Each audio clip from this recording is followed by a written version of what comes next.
Sure. I've started recording up. Guys, I normally forget these things. Please recall me. So say uh, uh, I have to join two tables. Now when I have to join two tables, in that case, bucketing gives me a good advantage. Now if my product table is having just the table which is having product related description will be having only one folder of product, and that inside that just the product description, product ID 1 description, so and so, URL so and so and so, and details of the product. So that table would not be of would be of more than half a GB or 1 GB. If I bucket that table again on products, so that table will again have 256 files. Right. Now, when I will be joining these two tables, you can think of how easy my join would be. But I cannot join unbucketed table. If my data is bucketed in one table, I cannot join with the other table because the buckets will be joined together with the other bucket. If my data is bucketed on the product in table and sales, the data has to be bucketed in the table products also on the product ID only, and then only I can join both the tables on the buckets. Otherwise, the full join will happen. Sorry. Can you repeat that again? So both the tables should have the same buckets? Say both the tables should have the same number of buckets, or the bucket factor should be factorizable. So if the table 1 has 16 buckets, another table should have 16 or 32 or so on. Basically multiples. Otherwise you can't join them. Or and the bucket criteria of both the tables should be same. Otherwise you cannot join the tables. You have to make a full join. But how is it guarantee that number of buckets? Because number of buckets is based on data, right? No. Number of buckets is not based on data. When we are creating the buckets, we will define how many number of buckets we want. So when we are creating the table, we will define we want 64 buckets. So in that case, 64 different files will be created.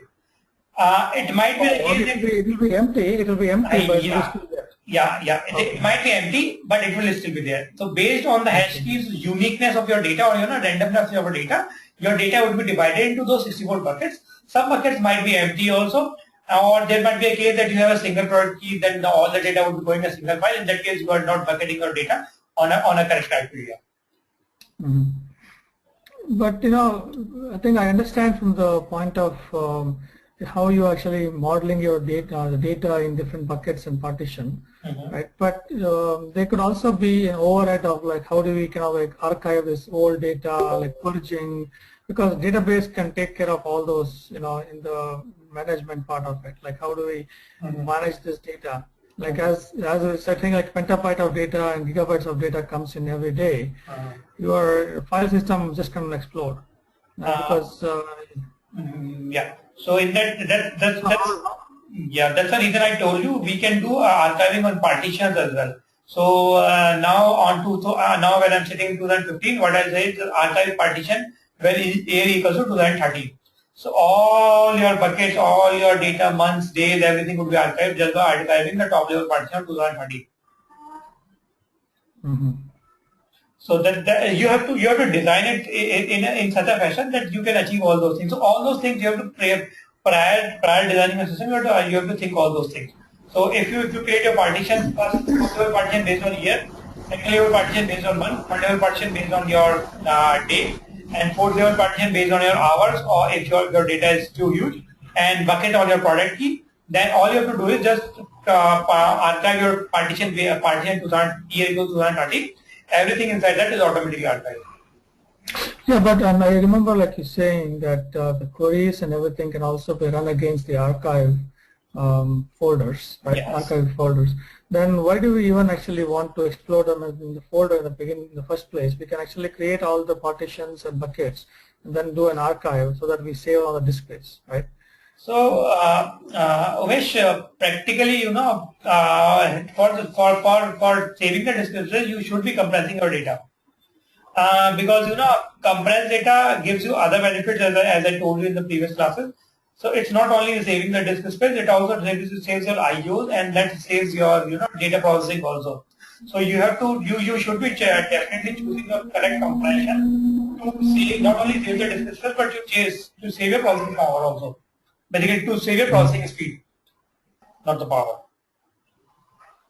So your data, practically you will be keeping your data compressed in an SGFL file system. If you are putting your data in the raw format in your SGFL file system, although you will get the advantage of SGFL file system, but IOs of your system would be too high, and as soon as your system will be growing up, you will be paying too high cost for your hard disk and things like that. Also, your IOs will be too high in your system. So later on in the time, you will be compressing your data, not only the historical data, but the current data as well, because decompressing the data does not take so much CPU effort as compared to your hard disk users which you are doing in the IO, which you are doing with the non-compressed data. Okay. So when I'm saying you the kind of archiving which you are achieving just by ZZip or VZZip, the 18 GB is decompressed to approximately 80 GB. So if I put my data 80 GB raw data in my system each day, you can think of the kind of system which I would be requiring of. But I compress the data to 18 GB and see how much. It's almost 70 to 80% compression which we achieve on the normal text files. Mm.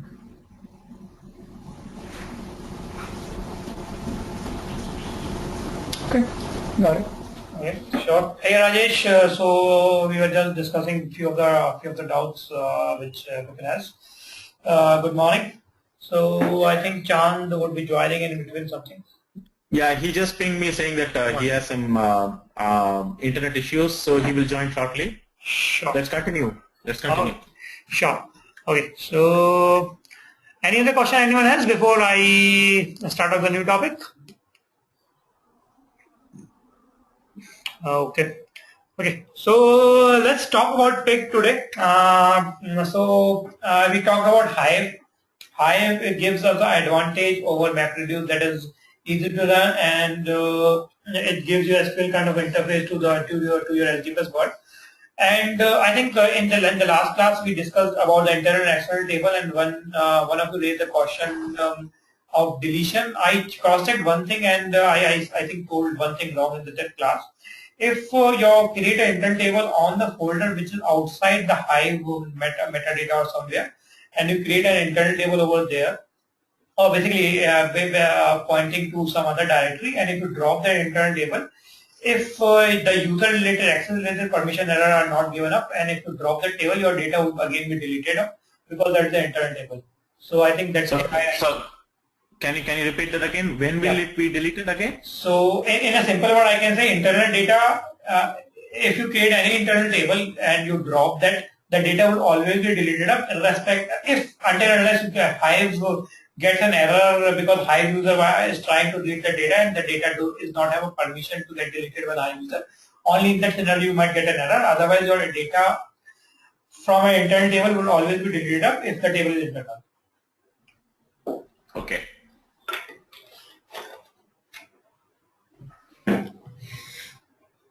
Okay, so I think I was a little bit wrong on that part. So I cross-checked that thing because normally we don't create internal tables.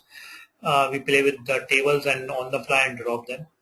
So when you create a Hive table with a location pointing to an existing file, last week we tested dropping that and it didn't drop the actual. No, at that time we created external table. We use external as a keyword.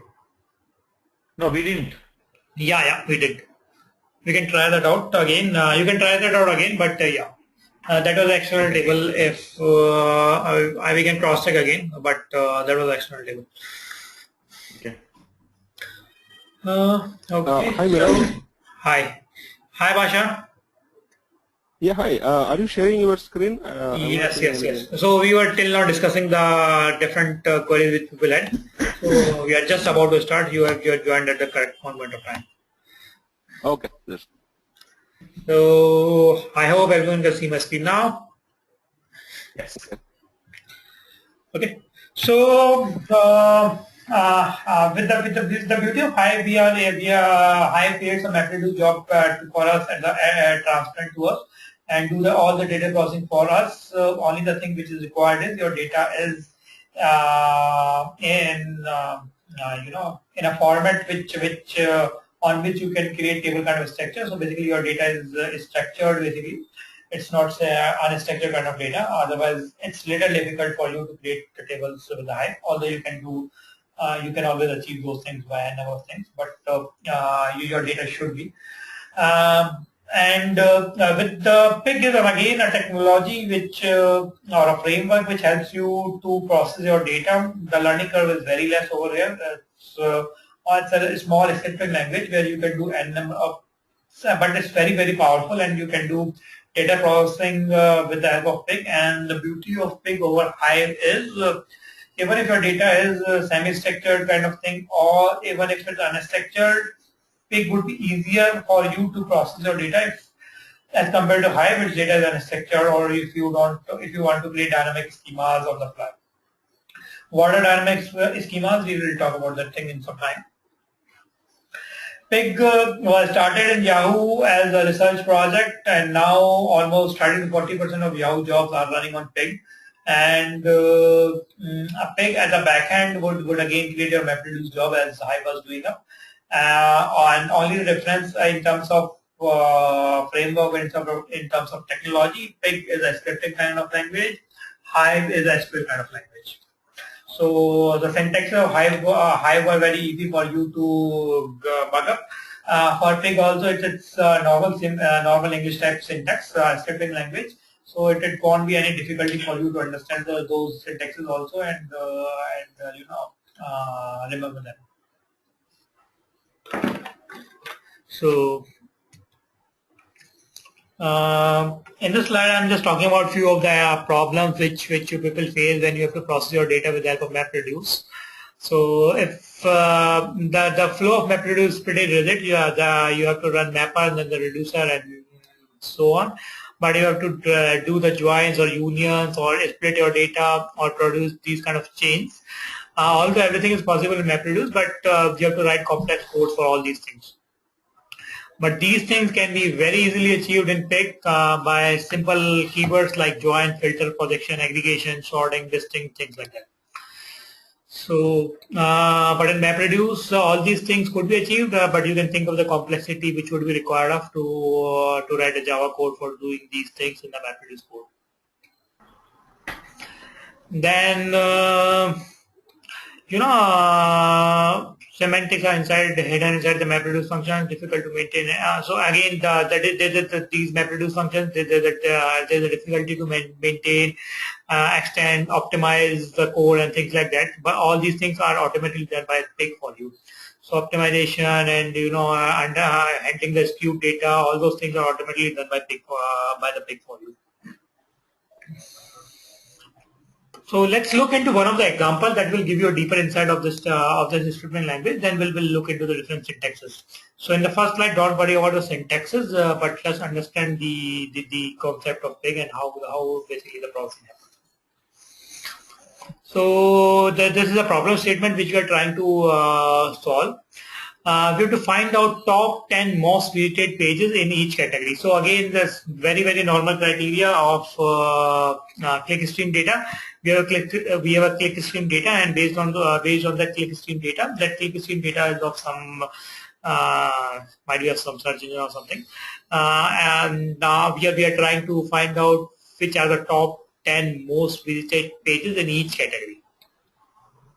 So this is a clickstream data which contains a username, the URL which he has visited, and the time on which he visited the URL. And this is another table, a static table, which contains your URL and the corresponding category to which this URL belongs to.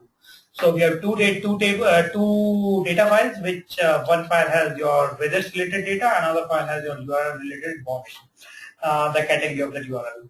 My problem statement is pretty simple. I have to find out top 10 most visited pages in each category. So what we have to do is, if you have to write a flow diagram for this problem statement, what we'll be doing up is we'll be loading this visits file. So load visits, group by URL. I'll be grouping this file by URL to find out the visits to each URL. Group by URL. For each URL generate count, I'm finding out the count for each URL. Then I'm joining that URL from the another table, that is URL info table. So I'm loading the URL info table and joining both the data sets. Now I have the URL count as well as the categories which are loaded from the URL info.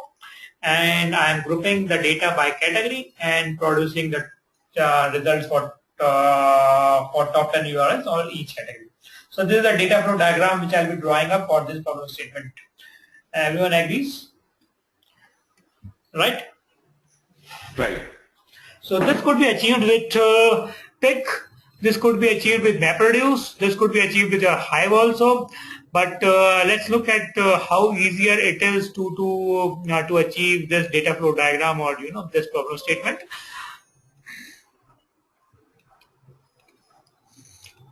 So this is what I was saying. This can be achieved by any of these things, but let's see how it's easier it is in pick. So if I'll be comparing this this pick code as well as the data flow which we have created in the previous slide, and let's see how much similar it is. So all you have to do is just design your data flow, and each step in the data flow could be written as a single step. So don't worry about the syntax in this slide, but just try to understand the concept and things like that. Syntaxes will be covering up later on the session. So in the first line of my code, what I'm doing is load the file name as I'm giving parameters to the what are they, the file. So user URL and the time are the 3 columns or three data sets in my 3 columns in the file. So I'm giving that thing. I'm loading this file I'm loading this file as the first statement. That is the first statement, the data flow diagram also. So my first statement is load data as so and so, and my data is loaded for us. And the variable in which it's loaded is visits. Now I'm saying group visits by URL. That is what I did in this over here. Group by URL. Second step over here is again group visits by URL. So visit is the variable name which I gave over here. So I'm grouping this visits by URL. URL is this parameter on which I'm grouping it up. Now for each gvisits, this is again a new variable which is created over here. For each gvisits, generate URL comma count of visits. So that is the third statement in my data flow diagram. I'm just counting the visits on each URL. So this is what I'm doing over here in the third line of the pick code. In the fourth line, I'm loading the new file, that is the URL info, and these were the 3 columns in that file: URL, category, and page line. So in the fourth statement, if you remember, we did a join of these 2 data sets. And this is what I'm doing over here. So join visit counts by URL. URL is a variable in this thing, and URL info by URL. So these 2 data sets are joined on this criteria of URL. And in the last statement, what I'm doing is I am grouping this visitor counts by category and finding out top 10 and dumping that out. So 7, 1, 2, 3, 4, 5, 6, 7, 8 lines code, everything is done for you. Each line is similar to your data flow diagram or a step in the data flow diagram. Pretty simple. All you have to do is just understand the syntax a little bit. Syntax is also very much easy. It's almost a syntax of English language. All you have to do is just remember these keywords: group, join, load, things like that, and it's pretty easy scripting language where you can do enormous data processing. All you have to do is just write this 8 line of code, and you can trigger it on the cluster. And even if your data is terabytes, petabytes, you don't have to worry about the scalability, anything. I have to just trigger the 8 line code. Everything at the backend will be taken care of by the beauty of the framework. Hey, so quick question. So the category is visit counts. Okay, got it. So G category will have. Now I'm just grouping this visit counts, which is joined of these 2 things by category. Now I want the top 10 URLs on each category. Okay. So first I group by URL and find it out the count of each URL hits, and now got it. Right. So how do we know the scope of the for each? Like it's for each, it's a for loop, it's a for loop, right? It's like a visit count is like. So for each will basically for each will basically run for each data row in this in this variable, and will do this For thing each record. for each record, and will do this thing for you.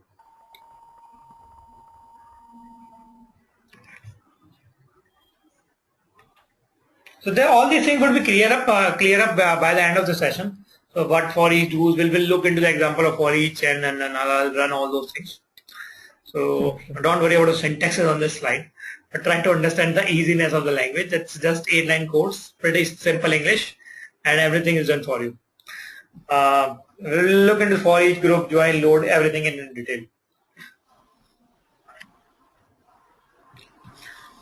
Okay, so these are the operators directly over the files, which we have defined in the previous slide. Load, which we have defined directly over the file. So this was our file, this was our file, and this I am dumping to the LGFS location.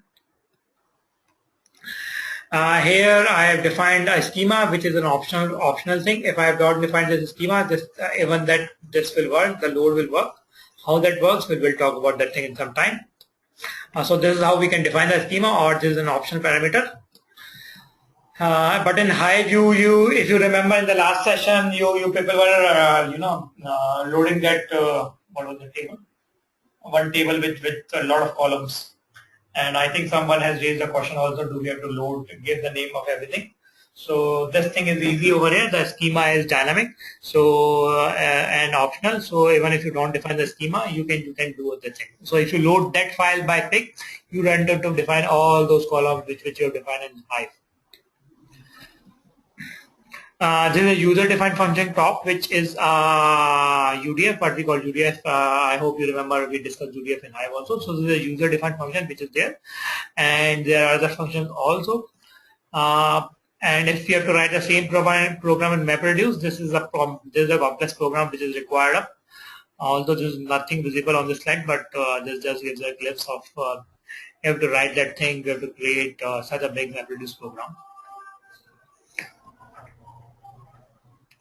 So at the back end, what will happen up is for each group or union operation forms a MapReduce boundary.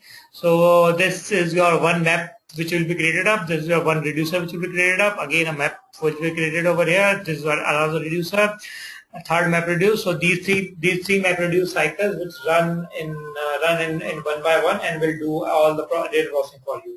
So when we run this code, all this thing will be done by the pick for you. It will trigger all these MapReduce codes for you, and will do the data processing for you. So all this pipelining, MapReduce pipelining with the complexity which I have shown you in the first slide would be automatically taken care by the pick for you.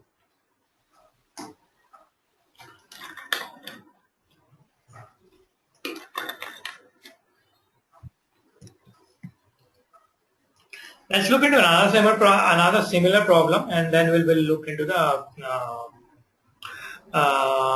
operators and other thing of the deeper into the pick syntaxes. So here the statement is what was the statement? Okay, so we have a user data, we have website data. We have to find out top 5 most visited pages by the users age between 18 to 25. Again, a click listing kind of data. And we have the user data, which is a static file. Now to figure out the top 5 websites where the users between age group of 18 to 25 were visiting the most.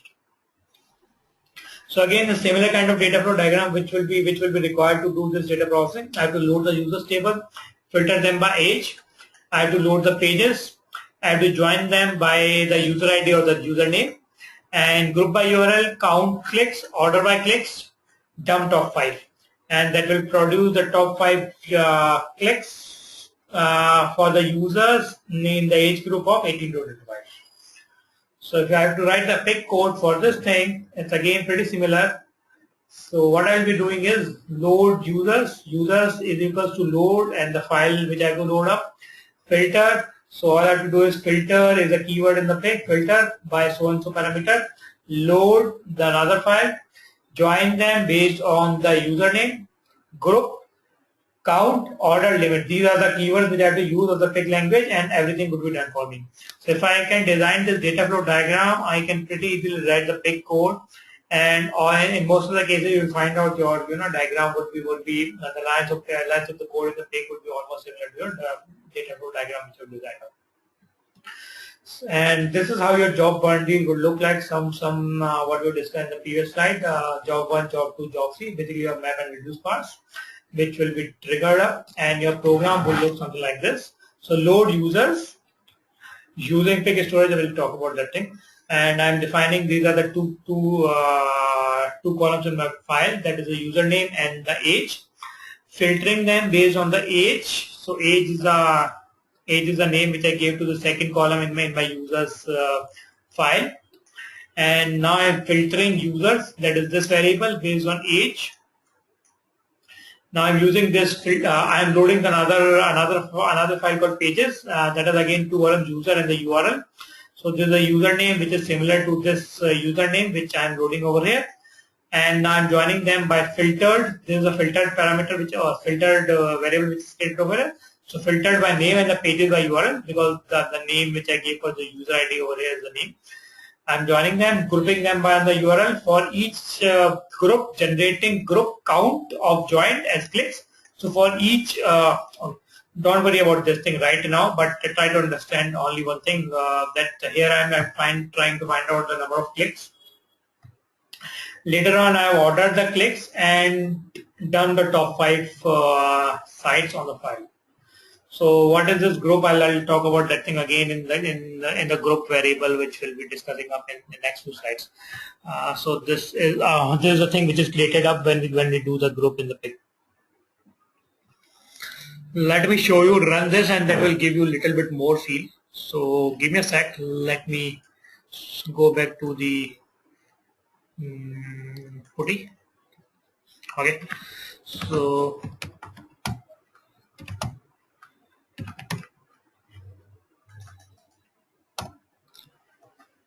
this is the same program which we were looking over there.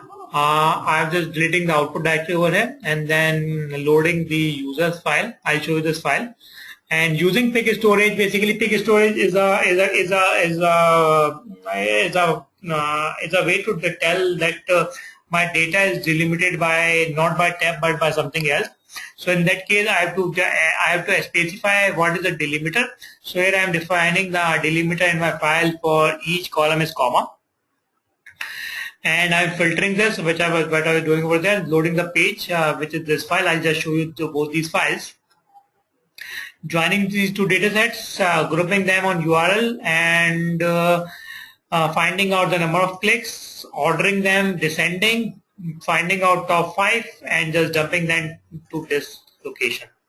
So again, the way we go to Hive console, we can go to the pig console. All you have to do is type pig and press enter. That will take you to the grunt console. So grunt is a voice which pig makes, and that is what is the console name.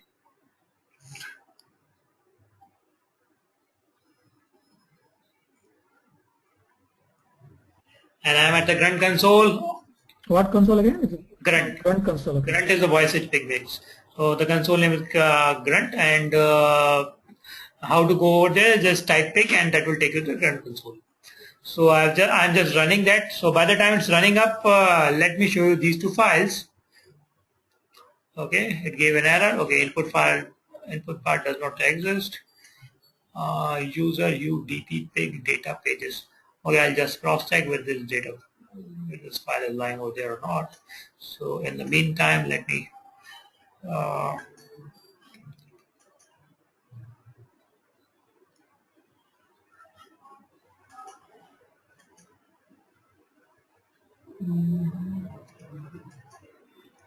okay. So user udp pig and pages. User udp pig data pages. Okay. So I'll just quickly create a new directory over here.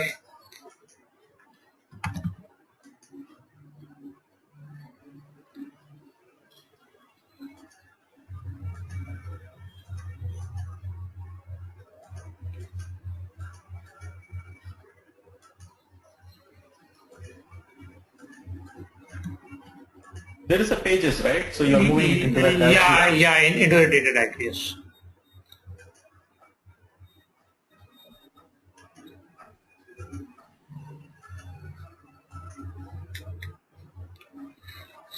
So these are the two files which you are looking up. This is the pages file. And before I show you this file, let me rerun that program so that in the meanwhile it will run up. Otherwise, you have to wait up for that.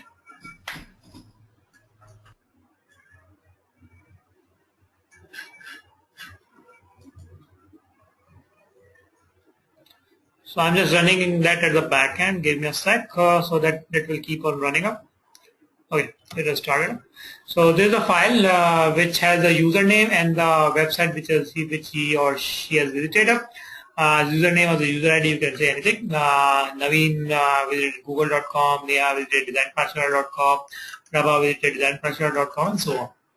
And this data is comma separated. That's the reason I use over there the pig storage comma. If the data would have been tab separated, then by default separated would have been used.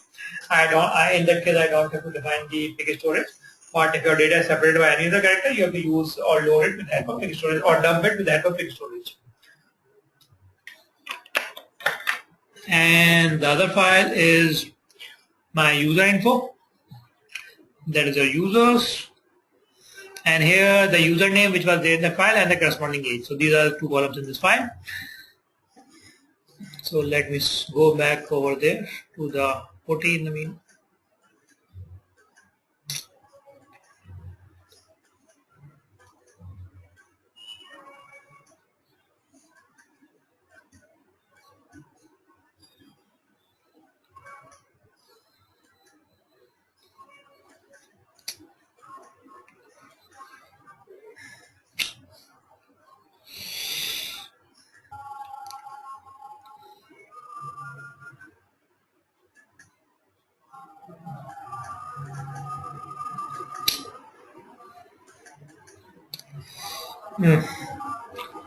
Go to meeting has hanged. Just a second.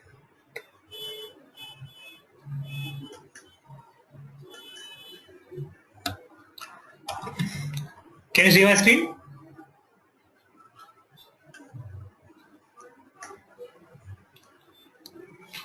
Can everyone see my screen?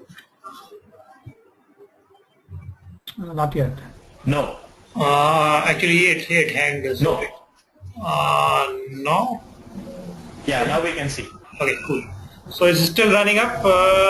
It might take a time. Now we can see. Okay, sure. So it's still running up. The program is still running at the backend. So by the time it's running up, other way to run the whole file is again as we gave in hive -f.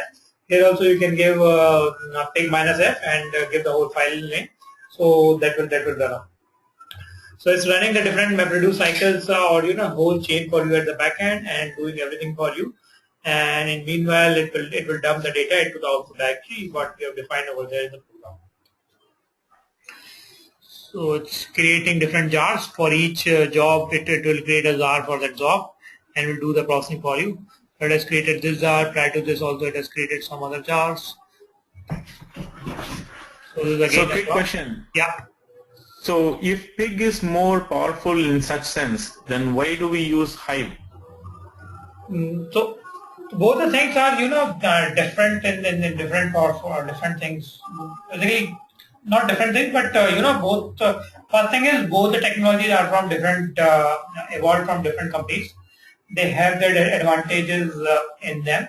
If your data is relational and you have to create data warehouses kind of architecture on your data, you can do that by pig, but you can think how much easy for you it's to do everything for you in the hive as compared to pig if you have to create some kind of data warehouse.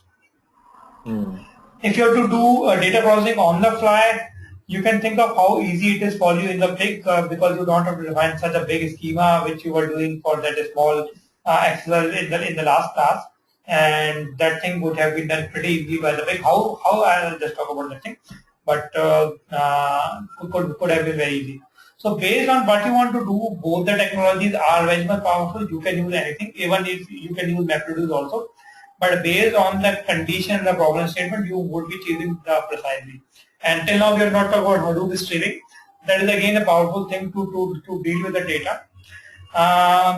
Basically not powerful, but a powerful indeed, yeah, it is. But easy, again, it is very easy because it's easy for people who are not acquainted with Java. They can write their code in any scripting language and can pass in their code, and the MapReduce would be written in any kind of scripting language, and that would be passed to the Hadoop world. So we'll be looking into Hadoop streaming in the next class. So that is again a way to process your data. So you would be choosing your technology, what you want to use at different stages of your data life cycle, based on where you want to apply, what is your criteria, and what kind of data you are dealing up with. Where you would be using up is who are your end users and things like that.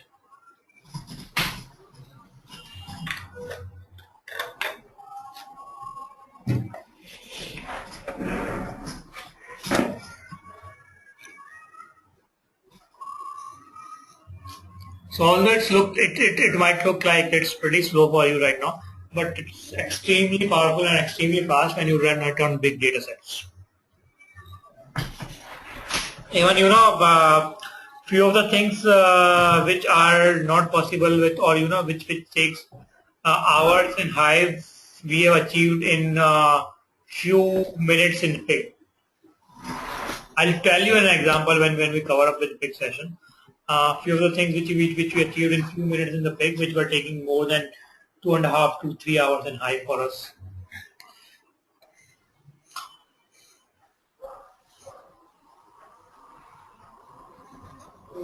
It's still running up. We'll come back to it in some time. Let's move on to the PPT.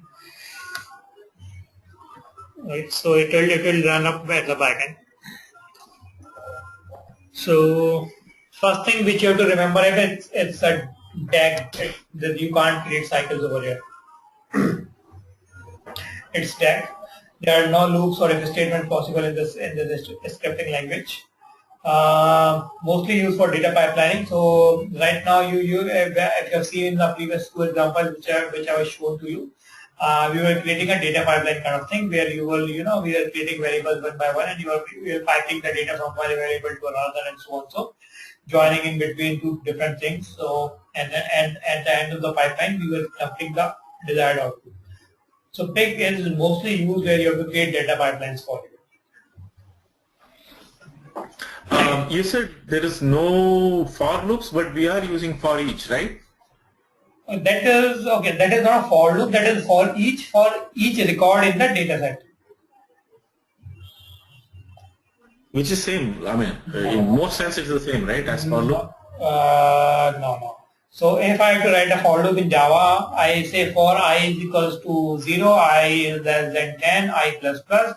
A curly bracket start. Inside that, I will do n number of operations on my different variables or different objects, and curly brackets off. So that whole loop will be triggered n number of times.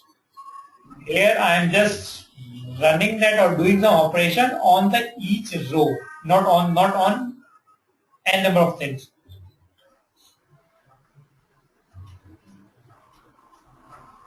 That is a totally different thing. For each is I am running or doing something for each record in my variable set. I can't do. So you cannot have a for construct, but you can have a for each. Basically, it's all hidden from the implementation point of view. No, I think what the difference he is talking about is I think you cannot limit or you have to either do it for all the records or nothing at all. So basically, there is no in between. That is also, yeah. There is no in between. That is, I can do for 10 records on the effect. Okay. Mm-hmm. And also there are no cycles possible. Everything is dead. Is that ran? Yeah, it's ran. So let's look at the output.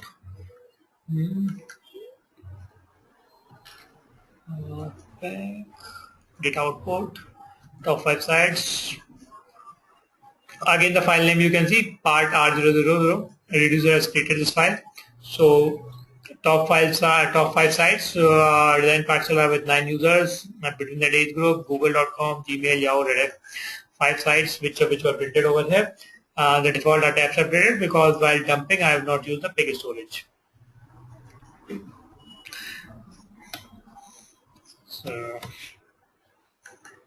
And mostly used for unstructured data or semi-structured data, even for structured data also. So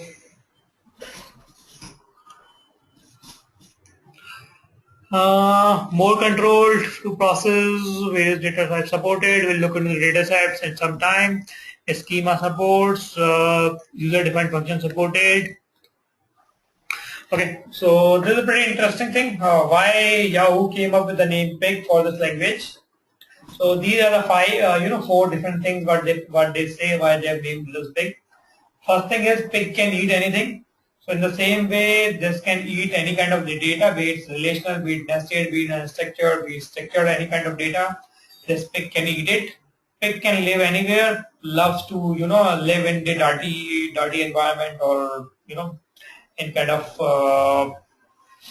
bad soils and all those things. So same is over, and it loves to live over there. Same is with Pig. Whatsoever data you give to it, and it intended to do your data processing in the parallel framework pretty fast. Pig is a domestic animal which can be tamed up. Same way, this language can also can be tamed up. And Pig flies, and same way your data Pig as a technology or the framework process your data pretty quickly. So these are 4 things why they call this thing as Pig, relating to the pig as an animal.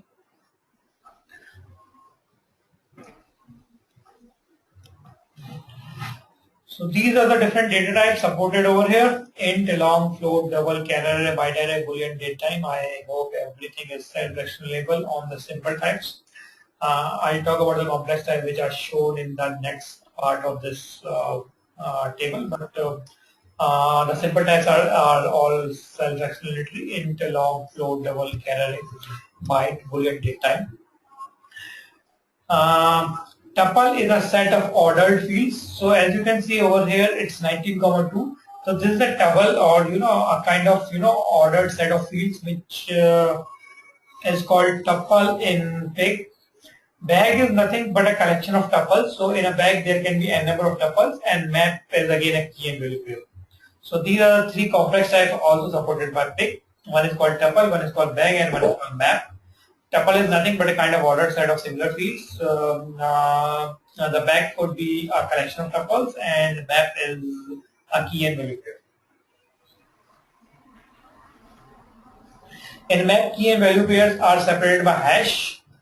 In tuple, if you by default when you dump your any data on the Pig console, your tuples would be visible in these kind of brackets only. And when you dump your data on your Pig console for a bag, your data would be visible in the curly braces, and inside each tuple would be visible in the braces, separated by comma. So this is the default way in which it will be visible for you. Even when you will be loading up, I'll show you those things. So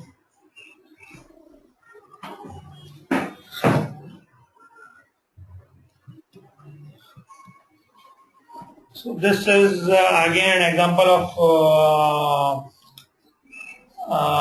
bags and tuples. I'll show you all these things in some time. I'll show you in some more time. Or after covering this thing, we'll be coming to this. So let me show you a schema, how the schemas are dynamic. Then I'll show you the tuples and bags in some time. So a statement we've already seen. Any line in the language which is written is a statement.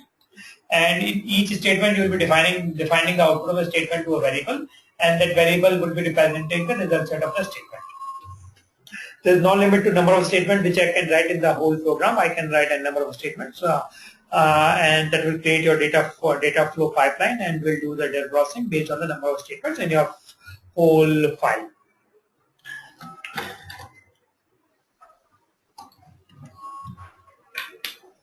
Okay. So if you remember over there, we created a schema when we loaded the users table, the URL table, and different things. And we gave the column names over there. If you can recall, we gave the column names over here. That okay. There is one more difference. If you would have seen over here in this load and the previous load, or in this load and this load. Say over here I'm loading two variables, but I'm not defining the data types of these two variables which are loaded on the page table. But on the users, when I'm loading that users file, I am defining the name of the column as well as the data type of the column. And I could have loaded it without defining this also. So let's see all these different things. So once the schema is defined for source data, all the schema intended to be relational. I'll come to this slide in a minute. So here what I'm doing is I'm loading a file, giving it name, the name as char array and age as int. So I'm not only giving the column names, but I'm also defining the data types of the column. In the next line, I am doing filter a by age not equals to 20. Now I've loaded age as an integer, so I can apply integer kind of operators on my age variable. In the second line, I have loaded the same file, but I have given name as char array as well as the age as char array. Same data I have loaded as a different data type. Now all I have to do is just filter age by a char array, and here I have to just give 20 as a character and my work would be done up. In the third line, I have not given any data type for the file which I have loaded up, so I can refer the individual columns in the file which will be loaded up for me by $1, $2 and so on. And here the default data types would be applied up. How those are decided up? By default, it takes a safer step to decide up those things. And by default, that will be a byte array which will be considered up. But it will decide based on the operation which you are applying on the column, and it will decide what is the column data type for you on the fly. So here, if you can see, I am applying a character kind of operator on my column, which is age by default. So this starts with $0. So this is your $0 if I have not defined it. This is my $1. So here I am saying $1 not equals to 20. So I am applying character kind of operator on my second column. So it will assume that your second column is character and will do the operation based on characters only. So this is how it dynamically decides your schema. So that's why in the previous slide I said your schema is optional as well as schema is not fixed. It's changeable. That is what I'm saying over there. And if you give the aliases like this, your scripts are more readable and it's pretty easy for you to use these things later on in the program. But if you don't define up, you can use $1, $0 kind of things. So I'll run this thing what I'm saying over here. Let me run it. So I'll move out of this big console and I'll use it that way.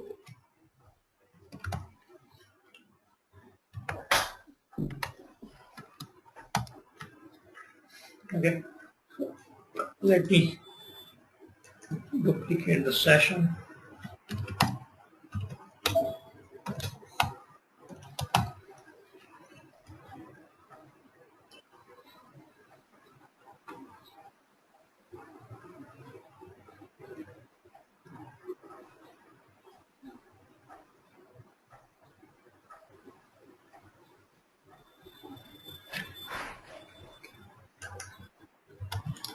Okay, so let's try to use this. So I'm loading this file, users file, which you have used in the previous example. Filter. So see, you see, I've used two. I've done two operations over here. A is equals to this, B equals to this, and these are done very fast for me. So what happens is, until unless I don't say dump or store on this on my file or on my variables, no processing is done at the back end. These are just the variables which are initialized or created for me. Until unless I say dump, which will dump it on the screen, nothing will happen. So now you see the real processing happening up, the MapReduce code is getting created. But when I say A is equals to this, B is equals to this, they were very fast. So at that time there is no processing which happens at just the initialization which happens up. and validation, and the real processing happens up when you do a real dump or store. So you can do either dump, that will dump on the screen, or you can do store, that will store it to a particular file location which will define in the store variable. So here I use the first example which I loaded this file, the users file which I've shown to you, where we have the user and the corresponding age, and I've given the explicit data types for each column, name as char array and the age as int. So I'm filtering that not equals to 20, so only the user which age is not equals to 20 will be filtered up. And I'll also show you a few more things.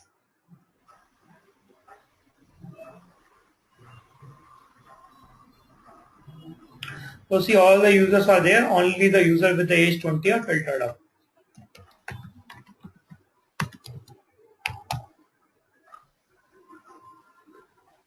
So I done illustrate B, that will basically illustrate your variable.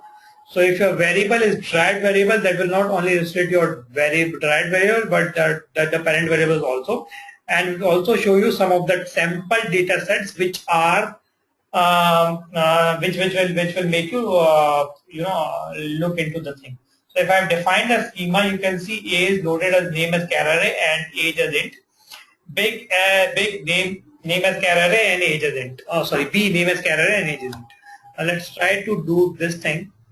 I am loading A without any. So what was the command you used? Sorry, for the previous one. Illustrate and B. Oh, just illustrate. Okay. Yeah, I've loaded A without giving any of the column names and any of the data types also. And let's do B filter A.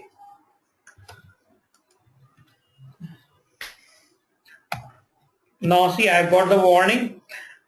Pig is trying to do implicit count of char array, because here it's assuming that the second column is of type char array. Now I say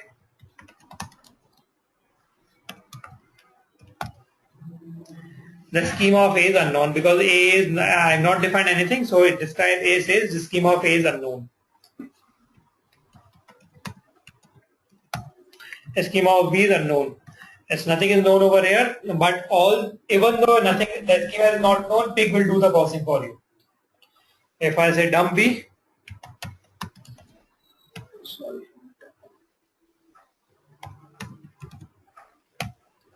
It will dump the B, it will decide, find out, or basically assume that the data type of the age is char array, or what I said, I given it as, okay, in the code, so it will assume that is a char array and will do the processing for you. If I have not given it in the codes, I have given it directly 20, it would have assumed it to an integer and would have done the processing for you. So it's running at the back end, let it run. Let's look into other things.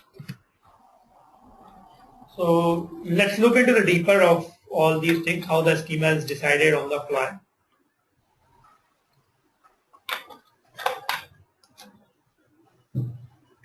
So if you remember in the previous example which I was running, yeah. The previous slide, just to understand that, like if you don't specify the data type, even though you get warning while creating those things, and when I do an actual dump, it actually still gets processed. Yes. Right? Because it will actually pick up the right char array and things like that. It will go and substitute that as the right data type, and in spite of the warning, right? Yes. And Pig decides that on the fly based on the operations which we are doing on the data. So based on the operation which I am doing on the data, it will assume that the data is of that type. Mm-hmm. Okay.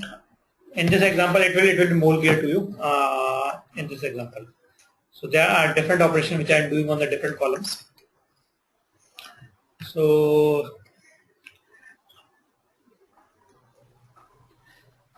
here I am loading this file NYC dividends and giving I am reading the 4 columns from the file. So here Pig now expects your data have 4 fields. If it found more than 4 fields, it will just truncate the extra ones, and if it has less fields, it will pad them with the nulls. And another way to load the same file is I can give just the names, and the data types will be decided again on the fly for me. And the third way is I can just say load this file. I don't define any columns or anything. So in that case, all the columns which are there would be loaded up for me. So I'm doing some complex operations on this file which is loaded up. I'll just show you this file also in a minute. So what I'm doing is calcs for each daily generate. So here I am not doing a for loop. I am just for this for each is just for each record in the daily, which is this variable which has loaded NYSE daily as a file. I am generating these things. So on the 8th column, I am doing 8th column divided by 1000. The 4th column into 100.0.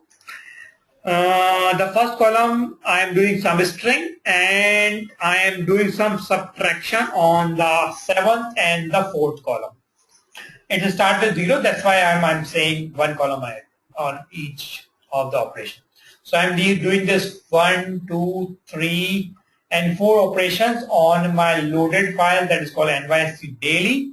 And how I am doing is for each daily generate these things. So these are the 4 columns which are generated and given or assigned to this calc variable.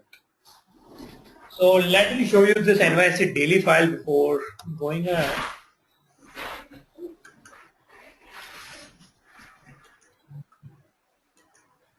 NYSE daily. So this is a file which has 1, 2, 3, 4, 5, 6, 7, 8, 9 columns. The first column is the exchange, second column is the stock, third column is the trade date, and other columns are the open value, close value, something on the stocks, the total traded quantity, and the last closing value of the stock on that day. So here I'm saying is 8th column divided by 1000. So first, second, third, fourth, fifth, sixth, seventh, eighth. 8th column divided by 1000. So what it will do is this divided by 1000, because 1000 is an integer, so it is safe for Pig to assume that the 8th field of NYSE daily is an integer or something that can be casted to an integer. So it will assume that the 8th column is integer based on the operation I am doing on the 8th column, and will decide that the 8th column is integer and will do this operation for me. And the second operation which I am doing is $3 into 100.0. It will assume that the $3 is double or could be casted to a double and do an operation based on double. On the first column I am doing substring kind of operation, so it will assume your dollar or first column is kind of char array, and it will, so by default it will always assume if these kind of operations are not done, so it will do a safest guess. So safest guess is byte array. If I'm doing some operation, so rather than byte array, it will try to assume the next safest thing. So it will assume based on the operation which I'm doing. If it's not able to assume anything, it will assume it's a byte array. Byte array is the top level thing. Other, it will try to assume based on the operation which I'm doing on the data. So on the first column, I am doing substring kind of data, so it will assume that the $0 is a kind of char array, could be casted to char array. That it will cast it to char array and do this substring kind of operation on the first column. And the complexity comes in the last operation, that is $6 minus $3. So it could be integer also, it could be your float also. So it can treat it as an integer also, float also. But it will treat that an integer, it might lose some of the things or some of the precision which would be available in the floating. But because $6 minus $3, it can be done on the float also, integer also. So here it will try to play safe. Rather than assuming it as integer, it will assume that there is floating point numbers. That's how it will play safe over here.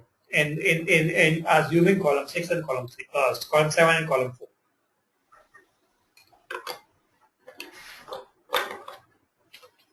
Now does that make sense? How Pig decide the schema on the fly and how your dynamic schemas could be created up? We'll run this thing in a minute, but does that make sense? Yes. So it took the delimiter on the fly as well, because okay. So here in this example, if you look at the file is tab separated, and if you can recall my first or the second class, I told you everything is by default tab separated.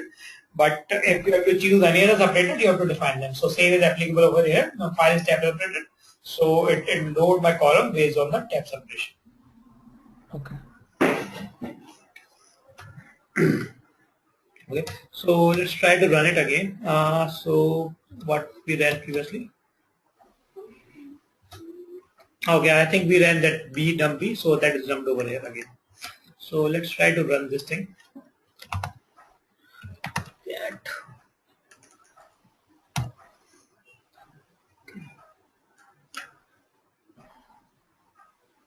So I loaded this daily, not given anything. So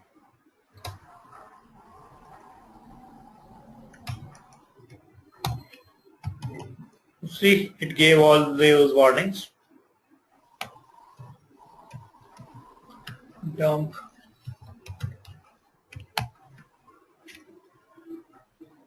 So it will assume everything on the fly. It will see implicit cast to int, implicit cast to char array, double. It did done everything for me based on the operations. So it will again take some time. Let it run at the back end. But any question, any doubt over here? I think it's pretty clear. Let's try to play safe. We'll assume all the data types for you based on the operations which are doing on the data.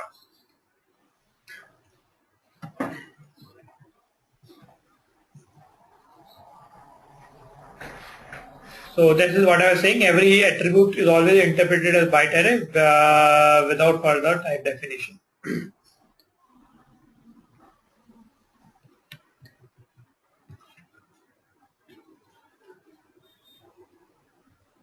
So warning will be shown if the casting fails up, but process will go on. It will not stop up, and you can understand the reason, because if you stop up, if one of the variable is not able to, or one of the row is not, or one of the cell value is not able to be casted up, it cannot stop the processing of your gigabytes or terabytes of data.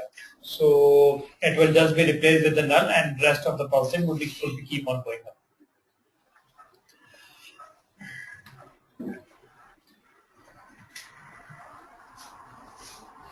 So this is what I'm showing on this slide, how to find out your corrupt data. So let's say this is your data on the left hand side, where year and the temperature of that year and the quality of this record set is, these are the three columns in this data set, the small data set or part of the data set which is shown over here. So if I say record, load this file, and year, char array, temperature, int, quality, int. So if you can see, this cannot be casted to int. This temperature was not able to record it up, so this is shown as E over here. Now when I say dump records, you can see this is casted to null and nothing is visible over here. So it will just replace your cells or data which cannot be casted up with the null, and it will continue your processing of the data. And if you have to figure out what was bad or corrupt record in the file, or you have to do something like this, filter temperature by null, so that will filter out, and when I say corrupt records to be dumped up, this record will be visible for me. So this is how I can filter out the corrupt records in my data set. But Tick will not stop processing if it found something which cannot be casted up to the corresponding data type.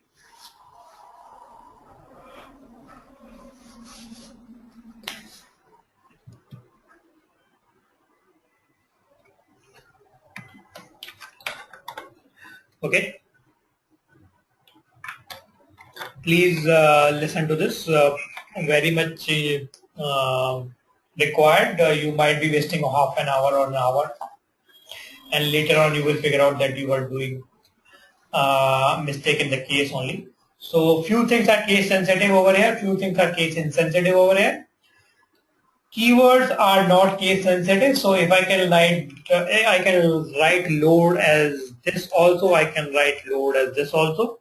Both will work for me. But the field names or the variables are case sensitive.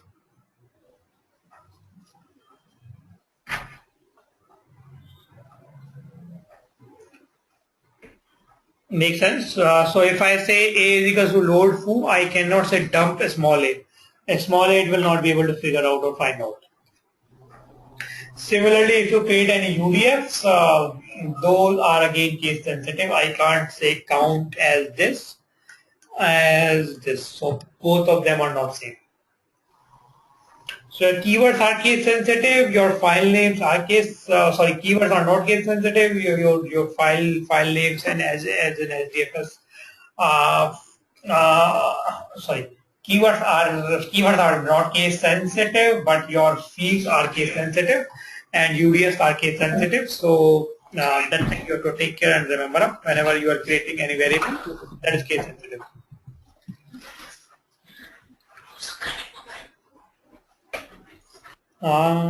Comments. So this is how you can comment your code by these three different things. / similar to your Java style, or like this, similar to your Java style.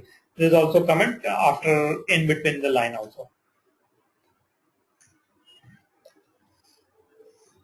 Okay.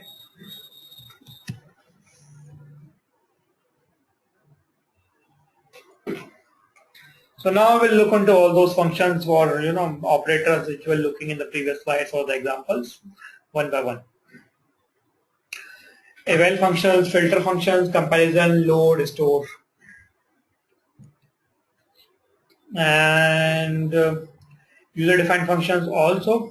So there are some Boolean functions for which are available in the PIC, or you can create your own functions.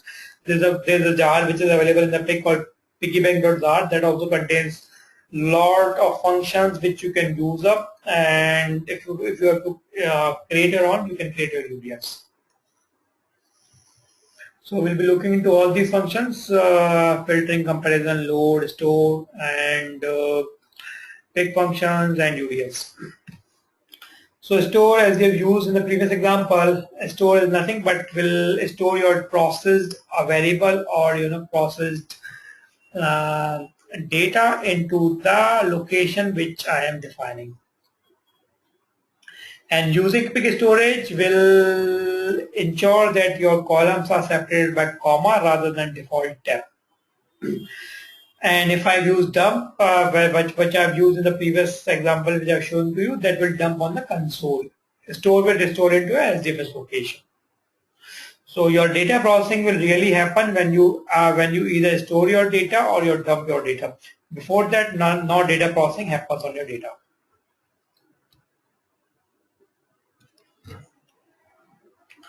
So dump process will dump it on your screen.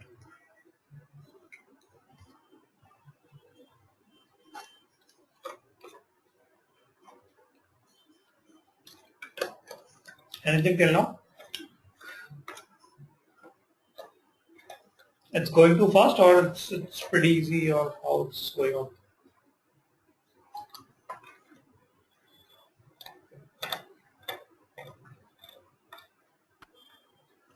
It's going good. Okay. Okay. So yeah, you can just keep on saying yes or no. That keeps me, make sure that you are listening up. So let's look into the relational operators. So in this example, I'll give you some of the hints about these relational operators, and then we'll look again into them. So I'm saying store A into out using PIC storage colon, and when I say out, this is how my file is looking at. So this is my variable, basically A was Joe Cherry 2, Ellie Apple 3, and so and so. So now what I say is B is equals to for each A generate $0, $2 plus 1 and constant. So for each is nothing, it will just loop for each record set in the corresponding variable on which I am doing for each, and will generate what I am trying to generate. So here I am generating 3 columns which are $0, that is nothing but the first column of the A. So this column is as it is copied over here. Then the second column I am doing some operation on the third column and doing plus operation. So $2 plus 1. So this column is dumped over here with 1 as an addition. So 2 will become 3, 3 will become 4, and so on. And the third column I am creating a constant. So that constant is printed over here. So this is how for each works up, and this is different with your for operator, or for loop kind of thing. So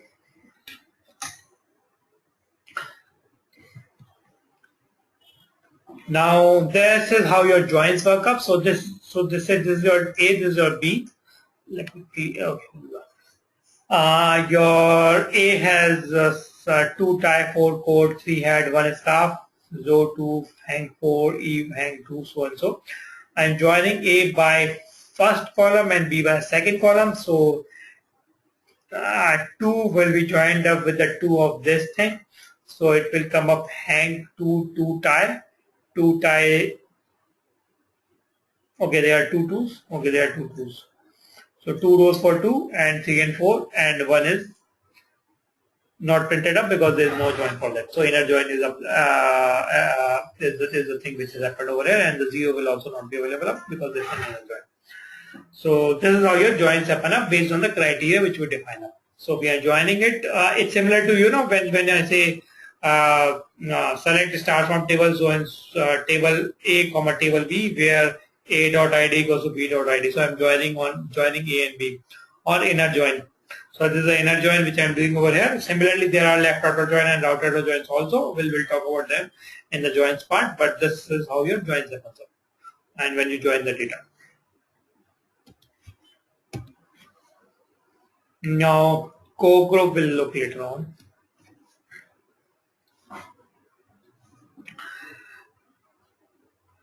Okay, describe I have shown you, explain and illustrate. So illustrate I have also shown you, explain will basically explain the thing. Let me show you. Okay, that data is printed up, whole data. And if you can see, the last variable is your big number. This is your single character, because from that string I was just figuring out the one character only. So that has happened on your data.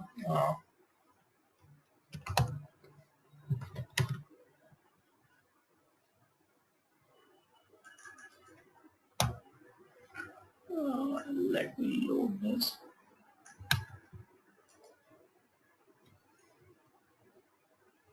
Whatever.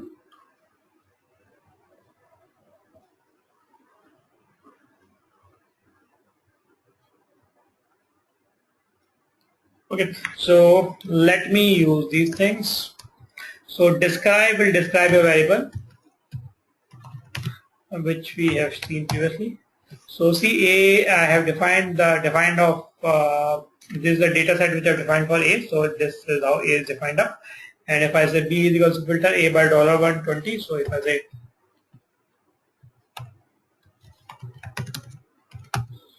so it will automatically based on the operation which I am doing up. So I am just filtering A for B. So B will be of same type of A. So B is also type A. So this is how your define looks up, and this will be useful up when you are doing big data chunks up. In between, if you have to look at in between variables which are created up on our data gen, in that case it will be pretty useful. So if say I look into this example, cat. So if I use this example, this will be more useful.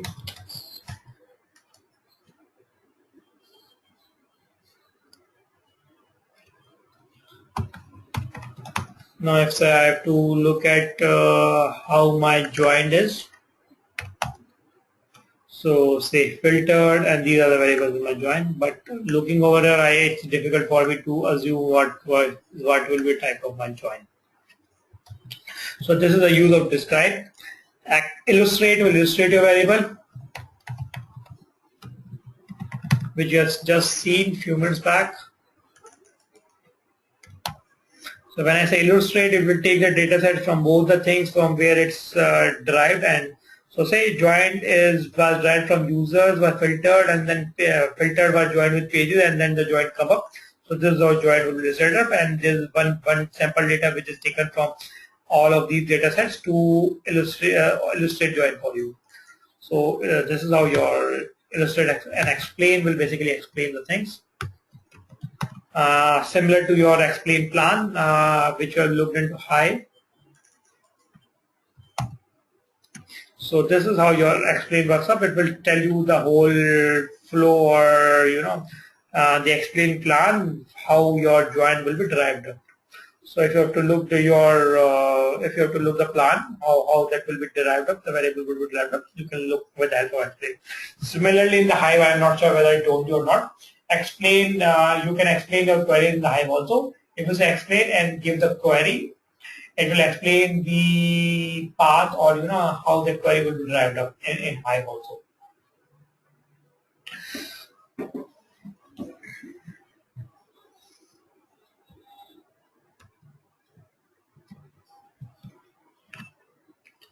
So describe, I've just shown you. So for each, now I hope that's clear. For each, shall I explain it again, or it's clear now?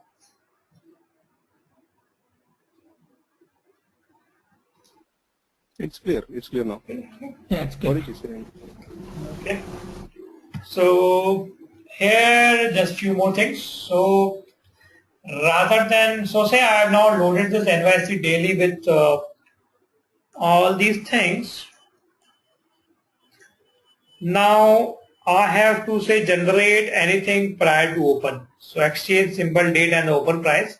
So rather than giving exchange symbol date open, I can give it like this, dot dot open. So this will generate all the columns prior to open in this data set. If I have to generate columns from open to close, I can say open dot dot close. So open, high, low, close will be assigned to the will be generated for this middle. And for end, all the things after volume will be generated. So I said volume dot dot.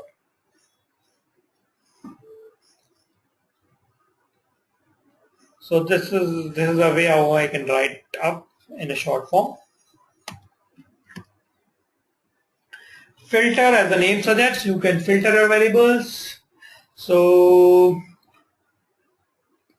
I've loaded this thing. Over here I say filter divs by simple matches CM star. So this is the Lagrange expression, which is your simple Java Lagrange expression, which I applied over here also. So here the symbol is your second column, which is loaded up. So I'm filtering divs by symbol matches CM dot star. So this will filter up anything which is matching CM dot star, and if I say not, it will not match up. So Okay. A quick question on filter. Can you add more than one and or condition? yes, and or everything can be applied. Okay.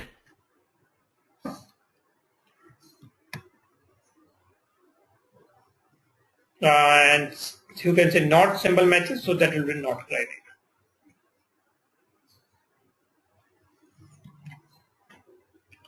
So group will basically, okay, now that the joined which I was showing you in the first slide, now that will make sense. So here I am saying group. Now, Miraj, Yeah, go ahead.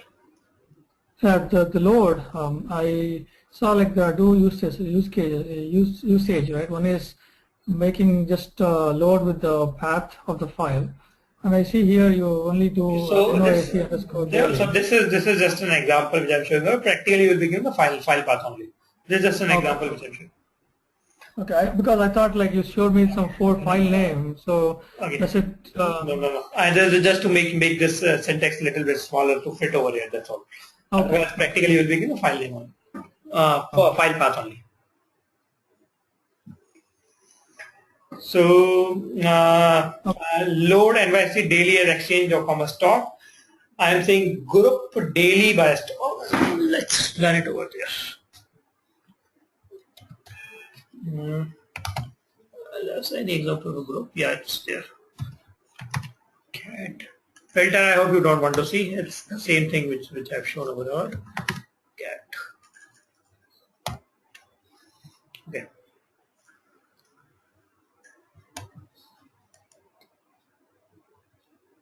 Okay. So what I did is I loaded this anniversary daily and exchange for my stock. These are the two columns which I loaded from this file, and I am saying group daily by stock.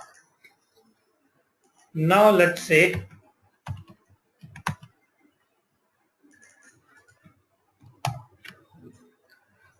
now see, first thing, your types are automatically casted to byte array. That's the safest assumption it can make right now based on the operation which I have done on the columns. So these are casted before that. Let me describe this daily. So these are casted to byte array because this is the safest assumption it makes to load the data.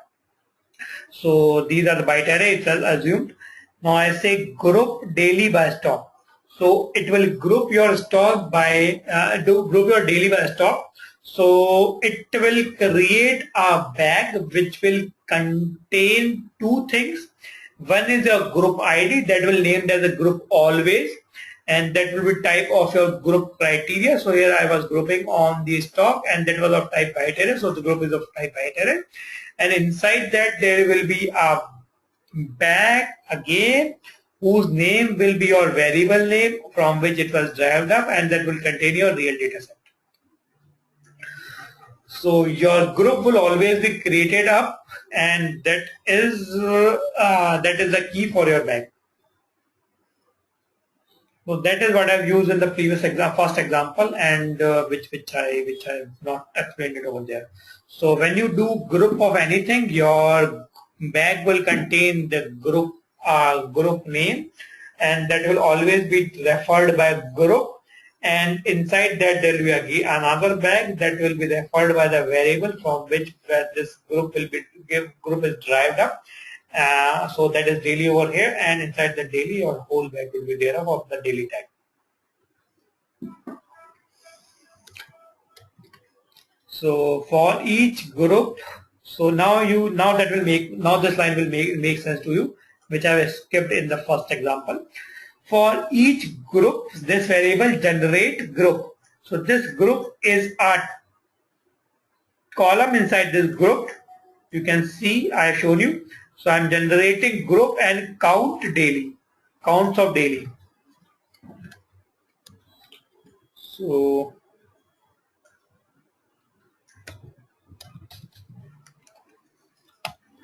for each group I am generating, where is it gone? For each group I am generating group, that is group. So group is nothing but my stock. So stock would come up and count daily. So if I say describe count, so that is of type group of byte array, and the count would be of long, so long. So now if I say dump,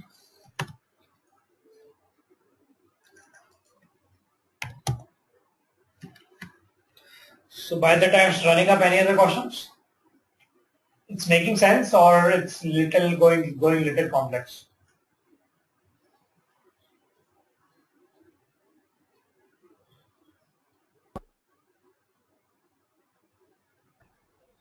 It's going okay, I guess.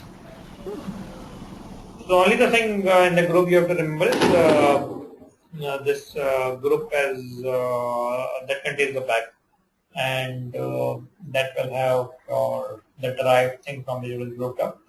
That is the bag, and group is the name which is given to your group.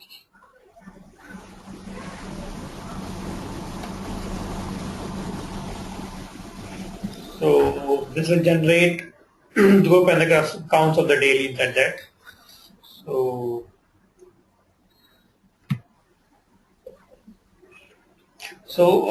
I think the confusion part is you have a group in the column name and also you have a group as a keyword, right?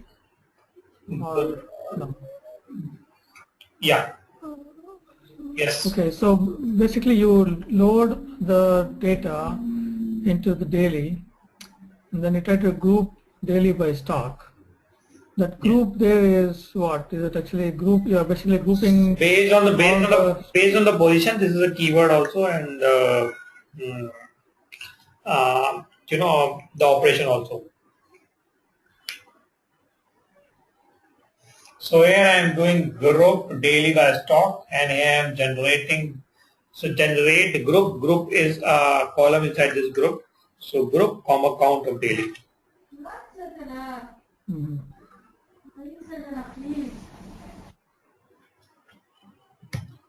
So it's running up. Let it run up for a minute. So you understand, but this will contain your group ID and the corresponding all the dailies for that stock. So that will be the bags, right? Those will be grouped up and the group key, and that will again in a bigger bag.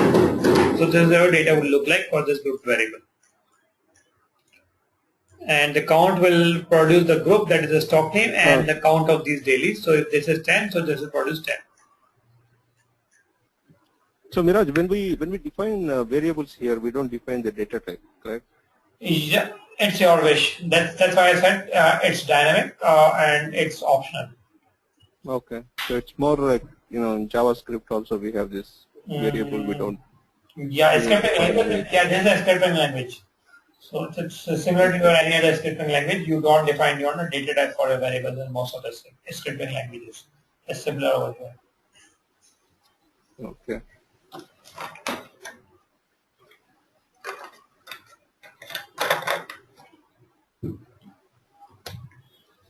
You see, count the stock name, So, stock name and the Miraj, corresponding counts for that stocks. Yeah.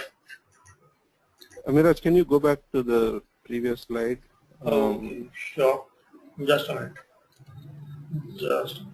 So what is this generate? Is it a built-in function, or is it something that? Yeah. It's a built-in function. And what does it do? It generates the thing which you are defining.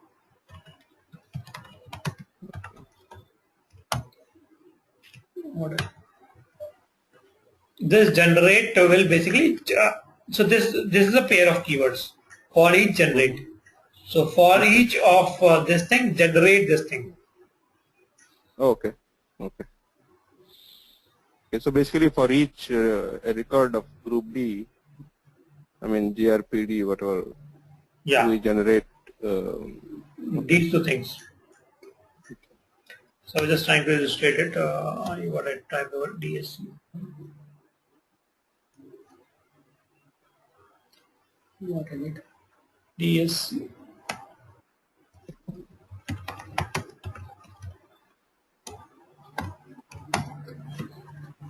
Okay.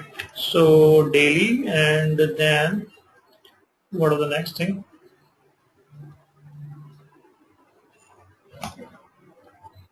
Okay. So now that will make more sense. 1 minute. Count. Count.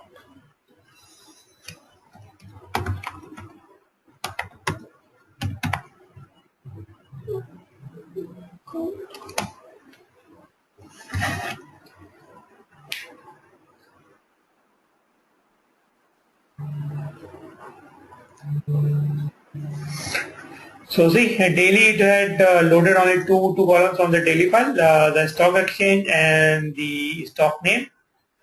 Now I say group on the stock, so the group is one of the, so that created the bag, and the key for that bag was the stock name, so CII. Inside that bag there will be many bags of the daily type. So NYC CII based on number of records for the CII. And when I say count, it will produce the count of these daily bags inside that. So these are the two. So this is an illustration of this whole program string.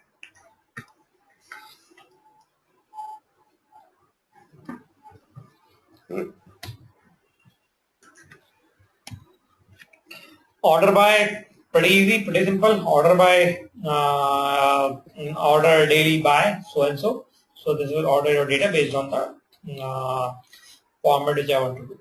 Order by distinct again will produce your distinct records. So if I say distinct daily, this will produce only the distinct records from your daily. Join, as you have seen previously. So these are the two data sets that are loaded over NYC daily and NYC dividends, and I'm joining them based on symbol. So this will do an inner join between these two data sets. So let me show you the joins also and how the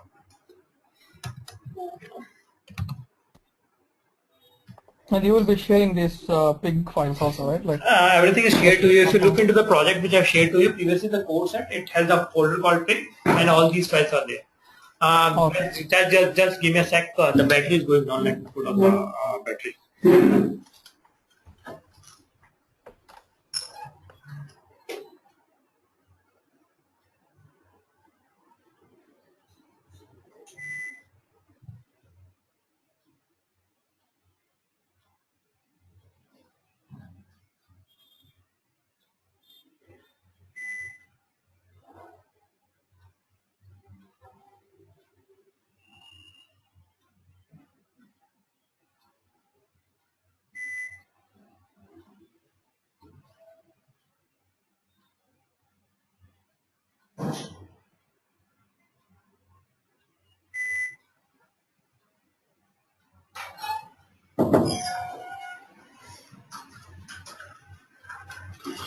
So as soon as I stood up to search the charger, electricity went off.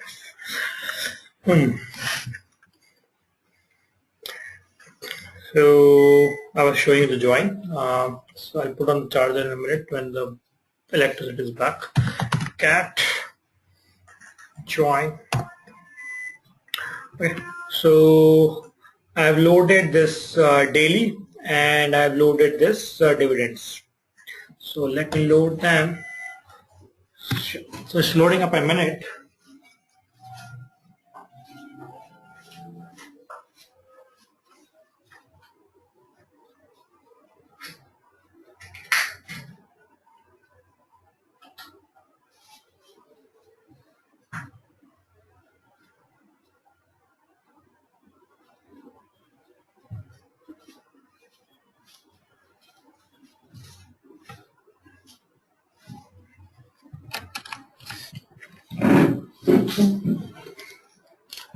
Now let me join them and describe that thing.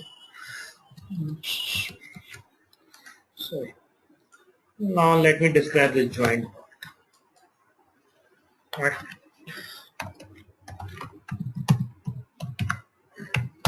So I've joined these two variables based on a symbol.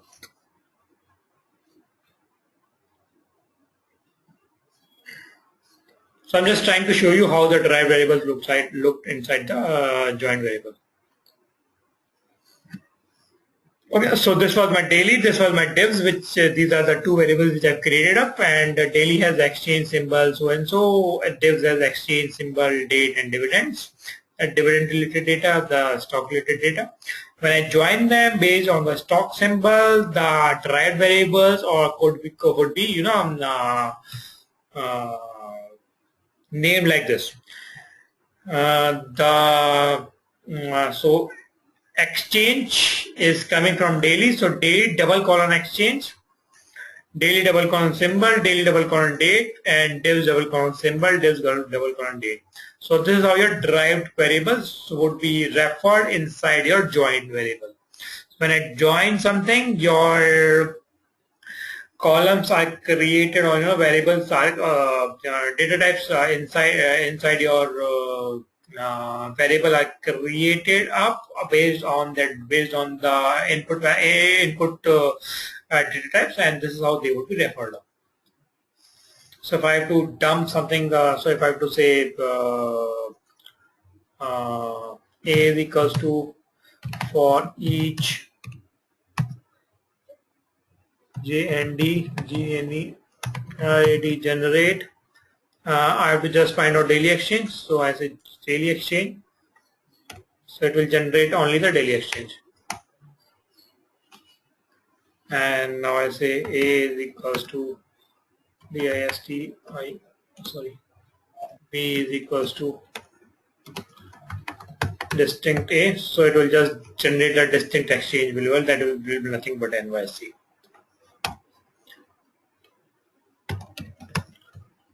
So it will do all, what I say, dump.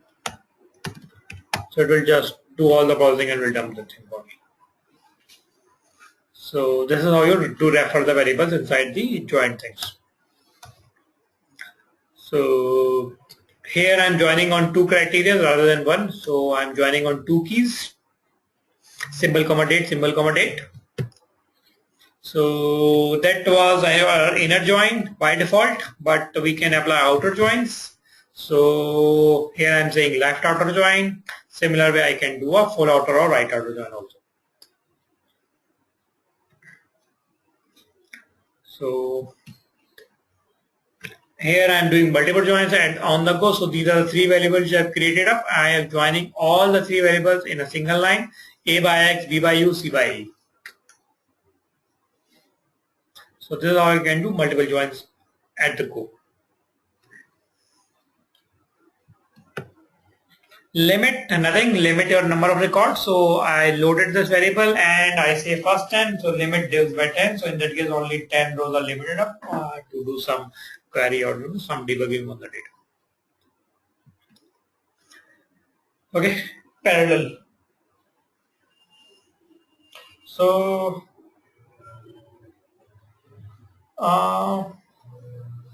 do anyone want to make guess what this test would be doing up?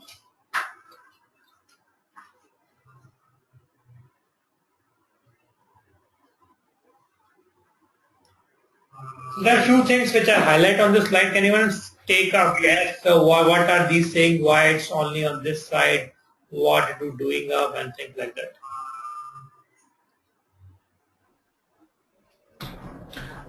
It is like combiner. It will run everything locally on that machine parallel on different nodes, or maybe something like that. No. Okay.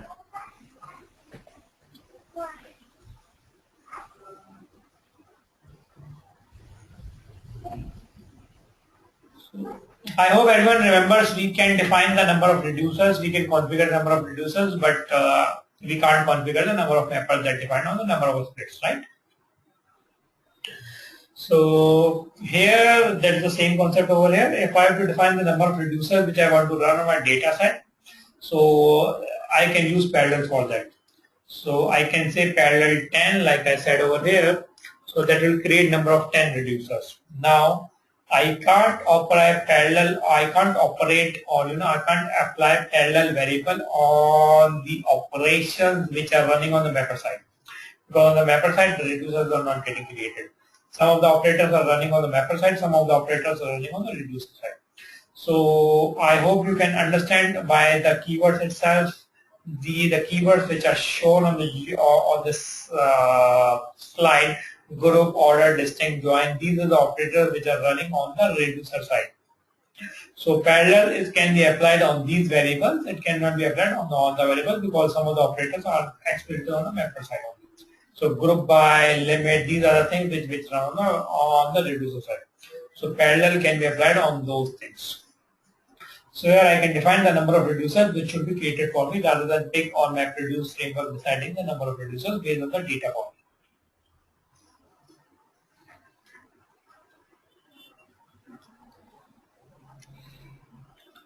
So I can also set the script-wide limit for the parallel. So on the top of the file I can say set default parallel to 10. So for all the operators which are reducer side operators, 10 reducers will be created for me.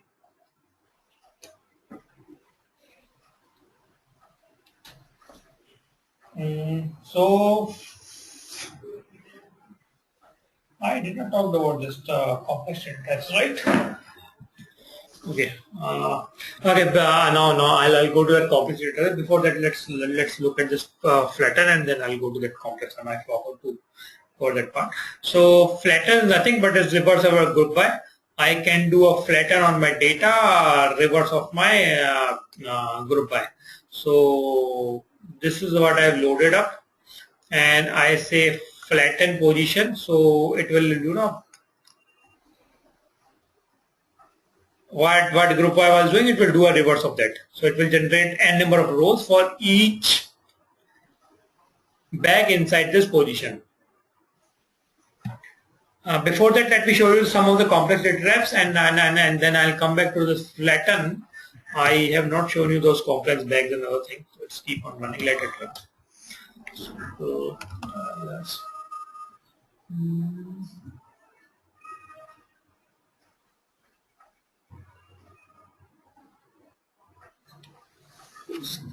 for each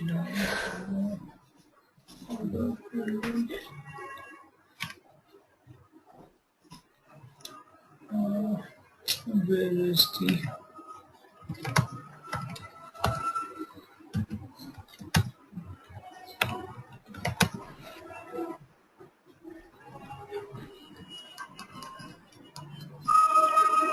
okay, leave it, we will create it.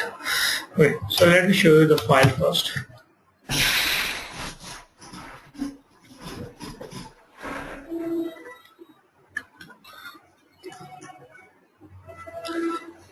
So this is a file which contains some of the complex data. I'll copy this and put it on somewhere. Okay.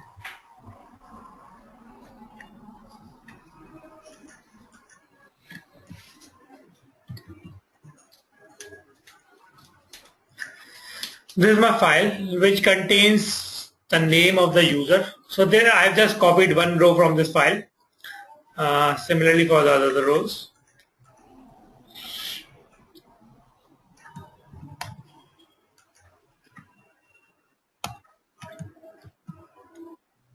Okay. So this is my file which contains the first row or first column as the name of the player. Second column is the team for which this player plays. The third column is a bag which contains tuples inside it, and tuples are the positions where this player plays. So this is a basketball. These are what do you call it? Baseball players.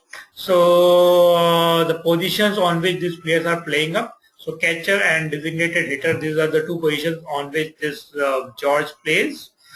And this contains different statistics about his game which has played. So this is nothing but a map, and so that contains keys and values. Keys and values are separated by hash. So number of triples he played was 9, number of doubles he made was 342, and number of strikeouts he made is 1278. Number of games he played is 1549, number of hits by pitch he made, and so on.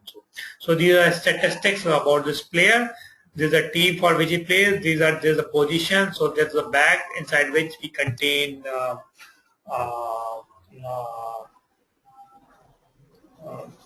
these positions on which he plays, and there's a map. So this is what I showed you on the first slide.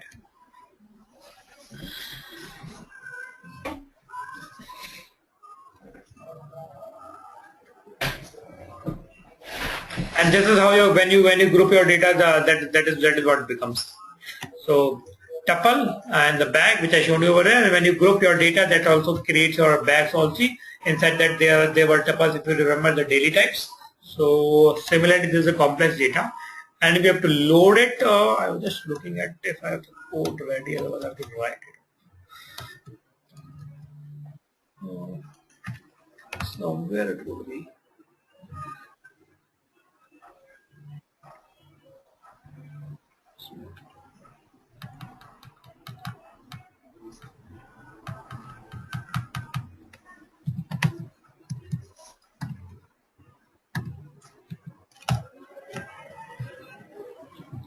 Yeah, I'll use this line rather than that. Okay. So how to load that file?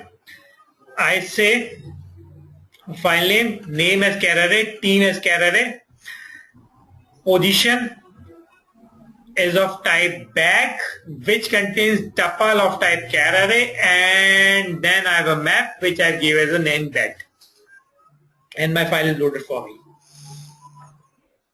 Does this thing make sense to everyone? I have loaded that whole data set with the help of this schema. Right. Right. So now I say this is a limit which I am doing up. So for each this limited file, I am generating name, and the position I am flattening up. So if there are 2 positions for the player is playing, I'll get 2 rows for each position, 1 for each position. So this is what is happening over here. Flatten. So okay, and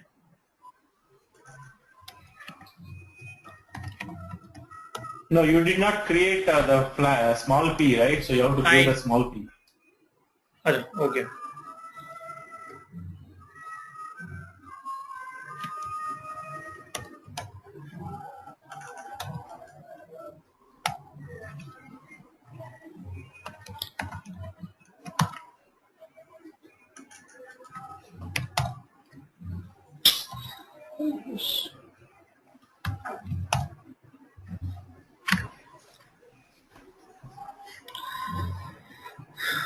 So okay, there was only one as a position. Let's try to illustrate again.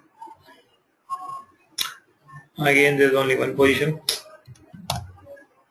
I'll try one more time.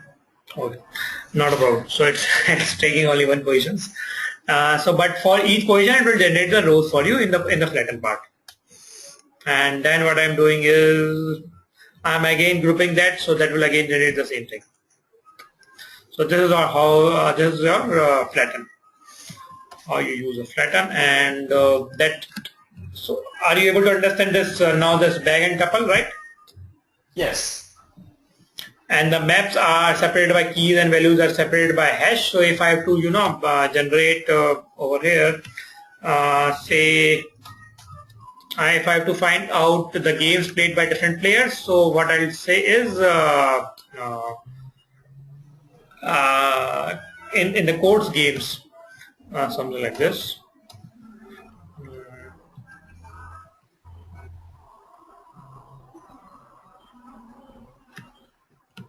Generate name, comma. I will define players first. What is the player definition? Okay, players there.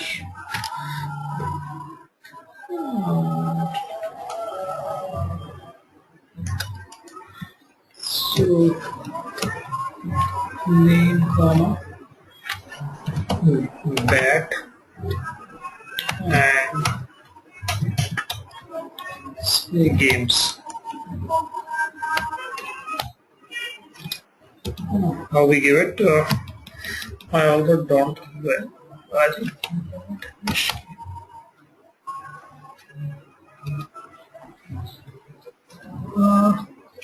So small p is not defined. Sorry? Oh, Small p is not defined, right? Okay.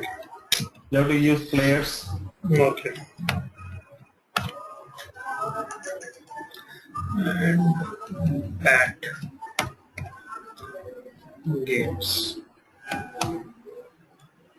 Syntax near bat. How that gave? How to read the? I think by dollar or something we read it. I also not remember.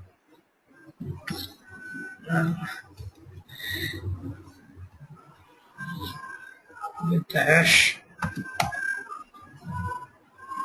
games.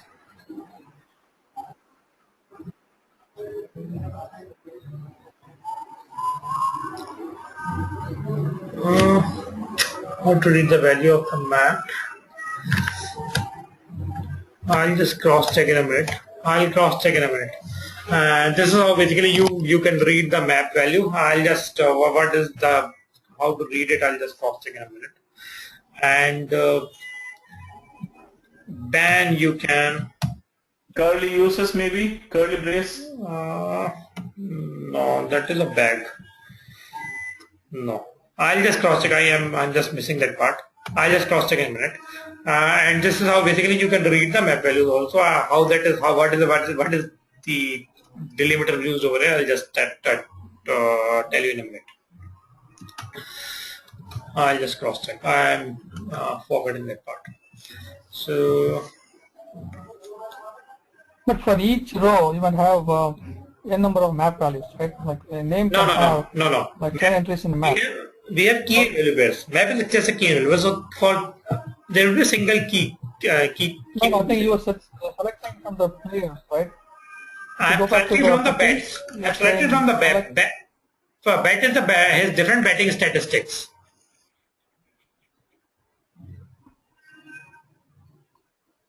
No, I think you say for each player's generate name, which actually is a row. Which is the name. In that row, you. And I'm generating two things: name and his betting number of games he played. So I'm just selecting two things.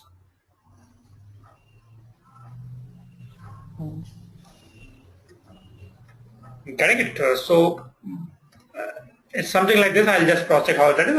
I'm selecting two things: name and the number of games he played. So that will be the position thing. If I say dump position, so name and the number of games he played, that will be dumped on the screen.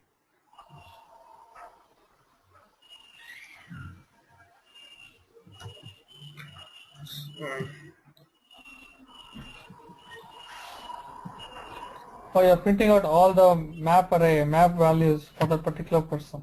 No, I'm not printing all the map values. So I'm saying this map only print the values of the games. So game is the key. Game is the key. Okay. And the value is 4. So game is the key and the value is 4. Okay. So I'm just printing I'm just saying for this key print the values. So how that is, what is the syntax, I'll just cross check.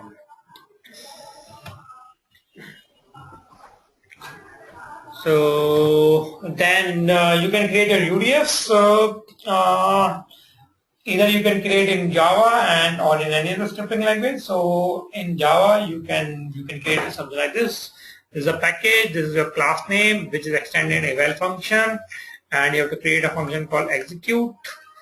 So inside that you can do an operation and return the things, and that will be available to you in the pig.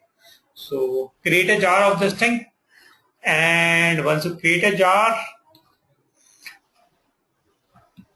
you have to load your jar. So to load your jar, you have to say register, and once you register your jar, you can just say for each div generate my function name, which is nothing but your fully qualified class name, and it will call the execute function of your class, and it will do that operation for you on.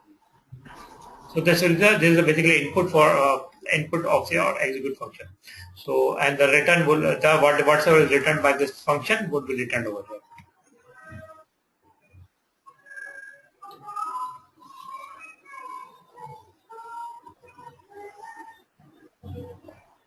Similarly, you can create UDFs in any other language. So here, this is an example of creating UDF in Python.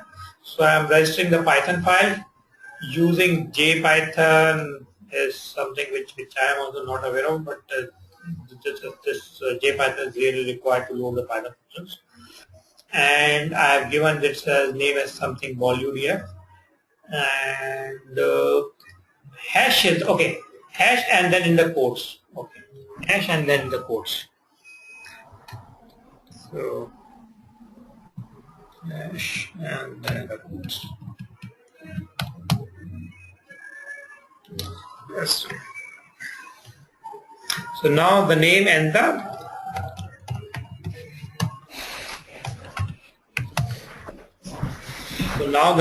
corresponding batting average would be placed. So say his batting average was, his number of games were 290. Can you see 299? Yes. 299. So that is printed over here. So this is what I was doing. So here what I say is, what I'm doing is I've created a function, registered this, and then just a minute. So this is the name which is given to the function. So say, okay. So this dot function, this is a function inside your file, production. Be all details of production. I'm passing these two variables, and whatsoever is outputted of this function will be an output over here. So similar to a Java, you can create your UDFs in any other language. So this is in Python. You can create in other scripting languages also, but I can't explain much on the Python side over here. But it's similar to how you create in Java and use it. You just register your file and give it as a name. And Python script must be in your current directory. And JPython jar should be in your class path.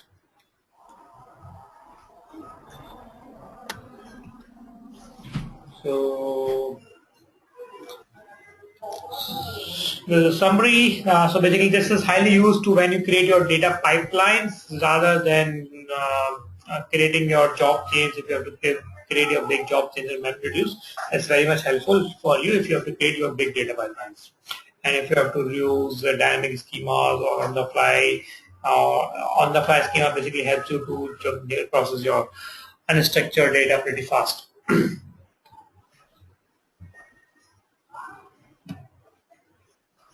So, any other questions? Anything? I think we still have 10-15 minutes left.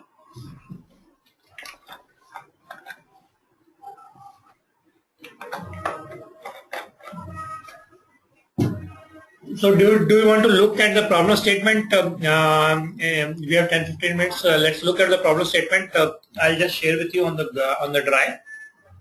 Just look at that part and try to think out how you will do it, and you can then try it out. Then we can discuss it in tomorrow's class. Right? Okay. So you will share this screen slide also, right? PowerPoint? Yeah, I'll share this also, and just give me a minute. I'm sharing that thing also to you, the problem statement. Give me a minute. I'm pausing my screen share.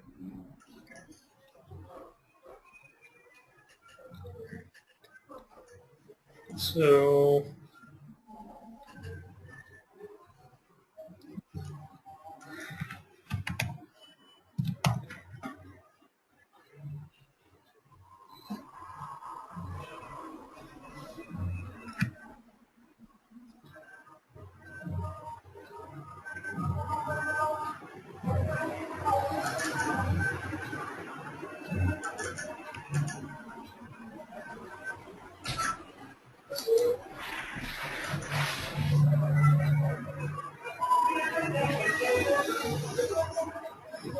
no.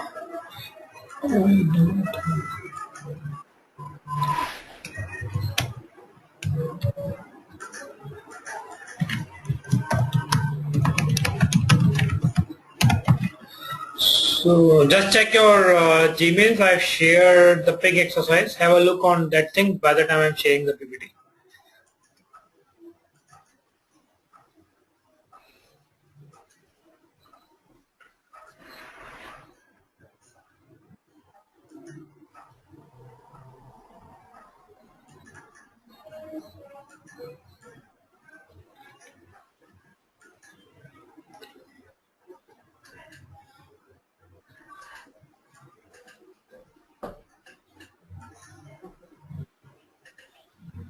So I've shared the PPT as well in the same PPT's drive as well as the problem statement. Just try to open the problem statement and read it out. And the data set is also there inside that. Yeah, data sets are also there. The data sets which I was talking in the previous examples. So both the data sets are also there over there. So the problem statement is in the code package or? No. I have just shared the problem statement. There would be an email in your Gmails. Okay, got it.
So first thing is you have to load both the data sets and then do those two processing. So if you're able to understand the syntax, pretty simple things, but that will make you making sure that you understood all the syntaxes.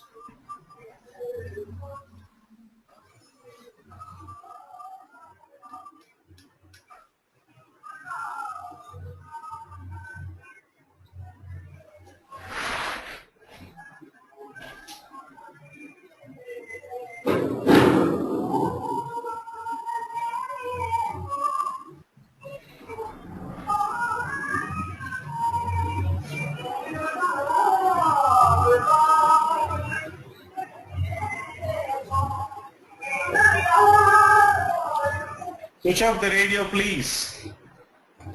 Switch off the radio. I don't have a radio. No, somebody is in the background.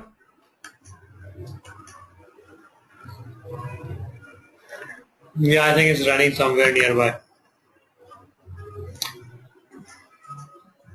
People can put it on mute then.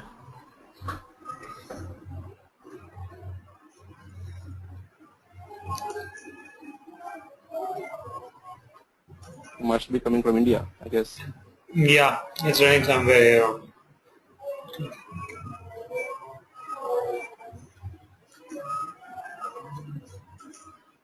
I see Rajesh dropped, disconnected. Yep.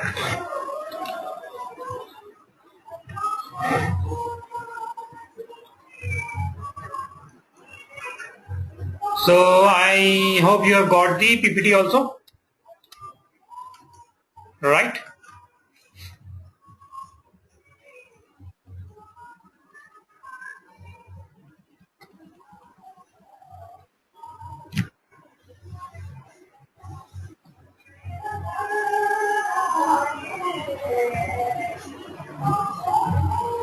Miraj, is it in your area where this the songs are playing in the background? Yeah. I think it's over here only. This radio is coming, but it's not that. Okay, maybe close the doors and Yeah. distracting.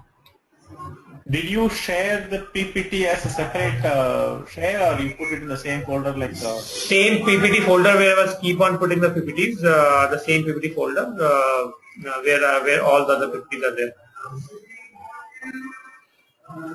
Where are the PPTs? I don't see any PPTs here. It's under the 14th March class folder. Oh, 14 March, yes, okay.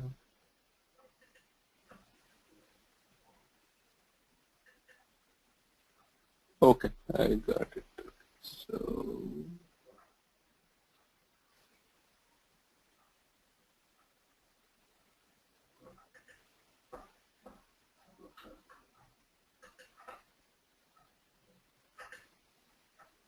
So actually, I think there's some marriage which is started up over here.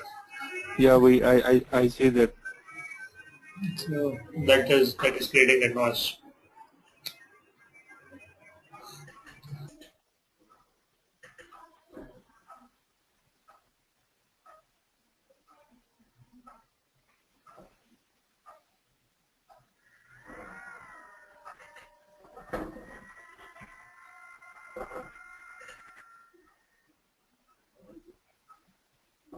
So by now, I think everyone is able to open up the PDF file, the problem statement, right?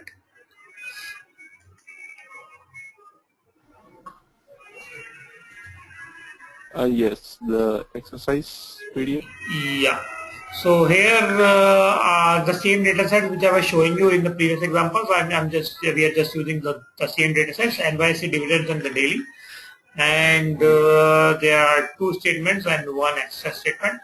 So in the first statement, what I'm saying is find out the average open and close price for each stock across the whole time frame. So we have to load NYSE daily and do an average, and find the average open and close for each stock on the 5th of a month, and only for those stocks that are starting with the C. So here you have to do the filtering also. You have to do the filtering, as well as you have to do the you have to find out the average of the stocks. So average is a function which you can apply directly. So here you have to do a filtering, and you have to do two filters, and here you can apply that AND thing which I think someone was asking me now. So you can apply the filter, just put an AND. So the keywords for average is the full expanded AVERAGE or AVG? AVG. Okay, AVG. Okay. So actually it's difficult to remember all those things, so I'll just share you the things so that like functions.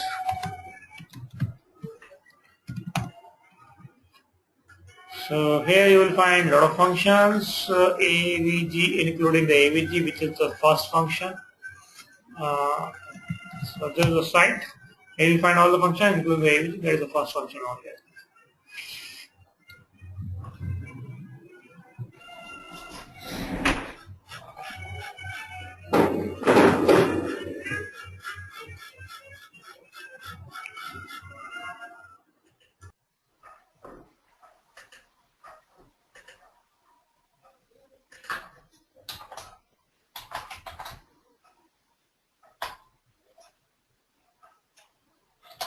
Similarly, do you have functions for Hive?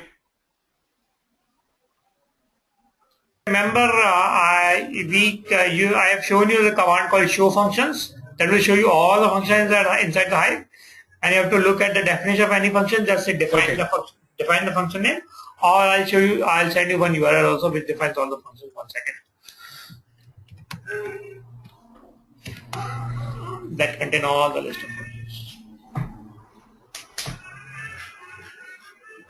So here are all the complex mathematical and all the basically Hive defined UDFs. So this contains all your Hive defined UDFs.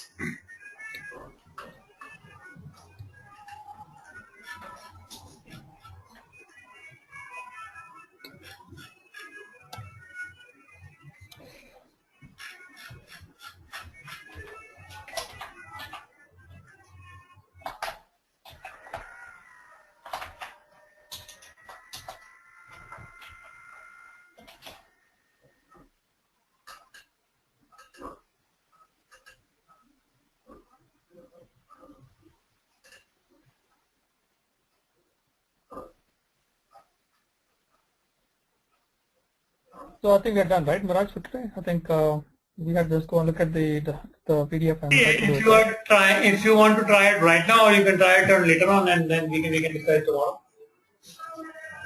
Yeah, I think I will drop off because I have to go somewhere. Okay, sure. I think yeah. Then let's wind up, and you can try it at your end, and then let's discuss it tomorrow, and then we'll also talk about Hadoop streaming, and if the time permits, is cool.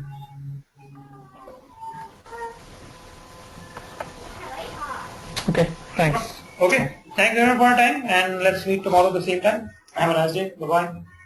Okay. Okay, bye Miraj. Bye-bye.